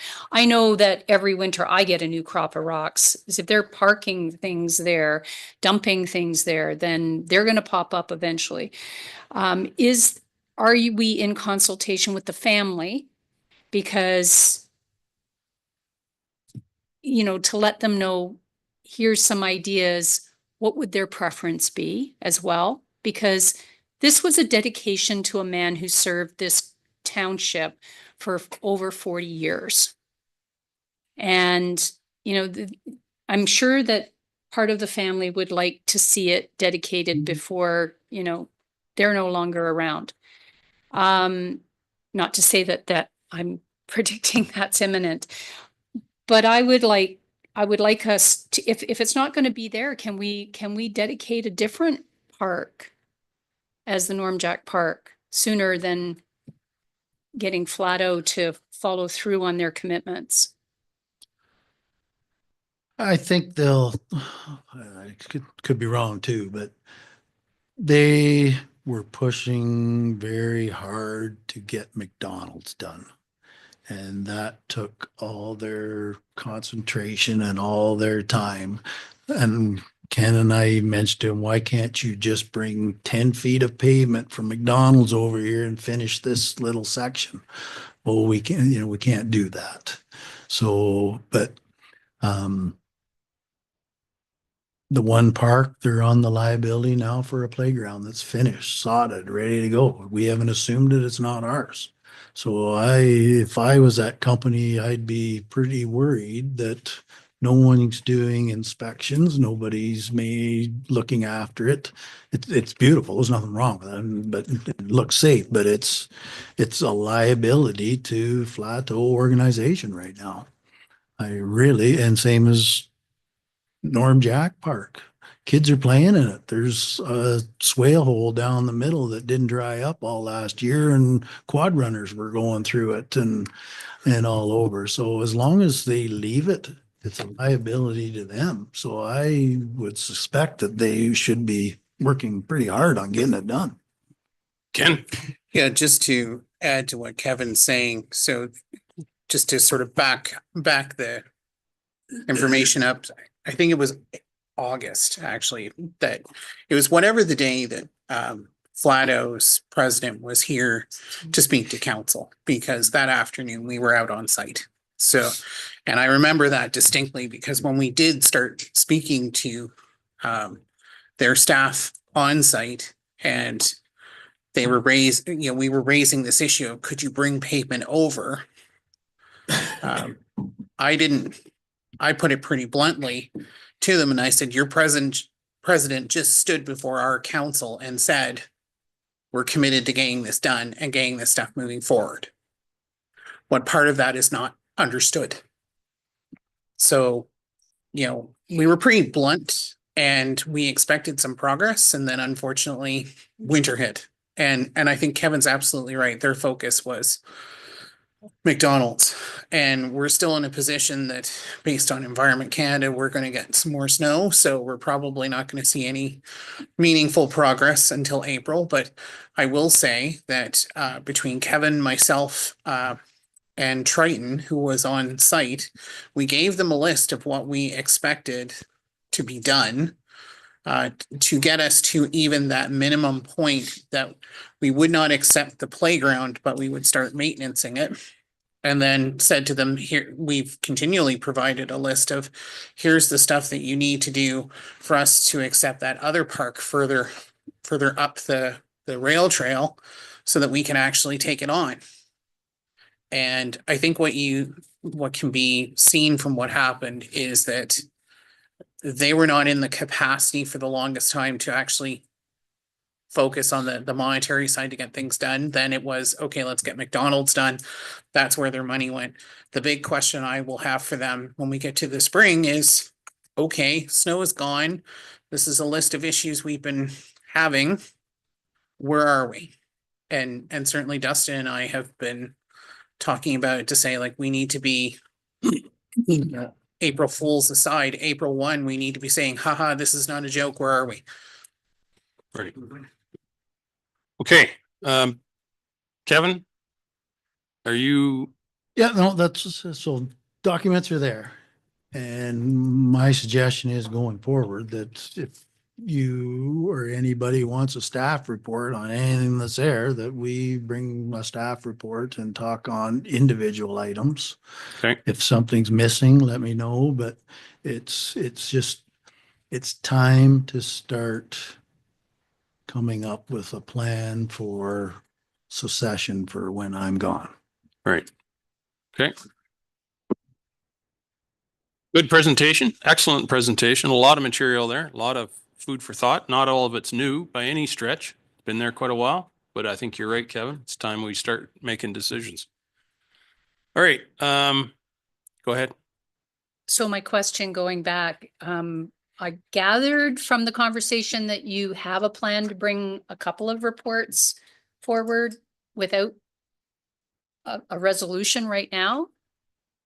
But if you need a resolution right now, I would- assume the two big ones and Jim's on, I think, will be where we go with the new facility, and Ken's done some work on it too. And it's been thrown around, and I think there's money there, whatever, but I think that one will definitely be coming from somebody. And Swinton Park is definitely coming from me. And if there's anything else from this discussion that, yeah, you want to get more clarification on or whatever, yeah, there's two ways. You come discuss it with me. I'm open to any discussion on this, and Ethan will talk your ear off when it comes to programming. That, you know, let's get the right ideas going forward for the community. Yep. Excellent. Okay. Martin? Just one more comment. Kevin, seeing some of the spots in there, there's, you know, that they actually came out and said, you know, this could be spare land that we could get rid of, you know, that is in itself something that's not really been talked about, because some of those spots are good enough for some seniors homes. And so I really appreciated the fact that you actually took that idea and brought it up, because that's something that we haven't thought of. You know where I am there, that, and you know, Hopeville, it's a big piece of property that could be used, and even the sale of it used for programs for recreation. So I was glad that you brought that up. Thank you. All right, we have a motion on the floor to receive the report. Any further discussion? I'll call the question. All those in favor? That is carried. Thank you, Kevin, once again. Okay, we have a motion here to resolve back to council. Jim and Martin, thank you. All those in favor? Carried. Motions resulting from committee of the whole. I'm going to ask the clerk, well, how do you want me to, do you want me to move this motion, or do you want to, I can read them all. please? So first one, be it resolved that council receives staff report FIN 2025-008 for information, and that council directs staff to proceed with all necessary administrative actions. Mover? Barb, or Joan rather, and Martin, thank you. All those in favor? That's carried. Just want to clarify, if I may. Yeah, go ahead. There's a whole bunch of other resolutions That are coming, so coming, not that, yeah. like you could next. just include those into the administrative actions. So, okay, there's more, thank you. I already tried that angle, and the clerk is unmoved. Lindsay, Be it resolved that council directs staff to transfer the recreation department Kubota tractor replacement of $42,000 currently funded through taxation to be funded from the recreation reserve. mover, Barb, second, Jason, all in favor? Carried. Be it resolved that Southgate contribute 50,000 for 5 years to Mount Forest Pool Reserve, 50,000 for 50% from each of the community funds for a total of 250,000 with the following conditions: that the contribution be held in the Southgate Reserve until construction of the Mount Forest Pool begins, that Wellington North Council waive any non-resident fees for Southgate residents that use the pool generally or for lessons, and that a letter be sent to Wellington North Council requesting an agreement that the non-resident fees to Southgate be waived in relation to pool use. Mover, Barb, second by Jim, all in favor? Carried. Be it resolved that council directs staff to reflect the Holstein Sand Shed Replacement Project to be funded from the Industrial Land Reserve in the next draft of the budget for further discussion. Mover, Martin, second by Joan, all in favor? That's carried. Be it resolved that council directs staff to remove the Public Works Department pickup truck replacement from the draft budget and update the draft budget to reflect funding 50% of the tandem plow truck replacement in 2025 and 50% in 2026. Mover, Jim and Joan, all in favor? Carried. Be it resolved that council directs staff to remove the side road Southgate Road 24 microsurfacing project at 209,000 from the draft budget as previously added in the first round budget meeting. Move, Barb and Jim, all in favor? It's carried. Be it resolved that council directs staff to remove the Director of Corporate Services and Director of Public Works and Infrastructure positions from the draft budget and direct the HR manager to prepare a report for the next meeting on impacts and recommendations to the staff organizational chart. Mover, Martin, second, Jason, all in favor? Carried. Be it resolved that council directs staff to include the fire department compressor at 50,000 and the waste department overhead garage door replacement at 45,000 in the draft budget to be funded equally from the Eco Park and solar community funds. Mover, Barb, second. Martin, all in favor? Oh, question, sorry. Do we need to address acknowledgement of those community funds in relation to those items in the resolution, or is that something that we would do without question? So the compressor would then have recognition on it of some kind. I don't think we've never done that in the past. I don't Well, think there's any we did need. it with the electronic sign in Holstein. It says Southgate Solar Fund. Do you have a Sharpie? Chief? Just a No? question. So we could mark it up. But anyway, yes. We can consider I that. think there's a requirement in them. We can look into if there's a requirement Yeah. or not, and Thank you. yeah. All those in favor? Carried. Be it resolved that council directs staff to remove the new part-time position for the library from the draft budget as previously added in the first round. Mover, Jason and Martin, all those in favor? That's carried. And then be it resolved that council receive staff report rec 2025-002 for information. Mover, Barb and Jim, all those in favor? It's carried. That's all for that one. Yeah, we can move on to confirming bylaw. We need to receive the presentation from the rec department. Just did. Oh, that one was, Yep. okay. Confirming bylaw. Jason and Martin, all those in favor? It's carried. Adjournment. Jim, seconded by Joan, all in favor? We're adjourned.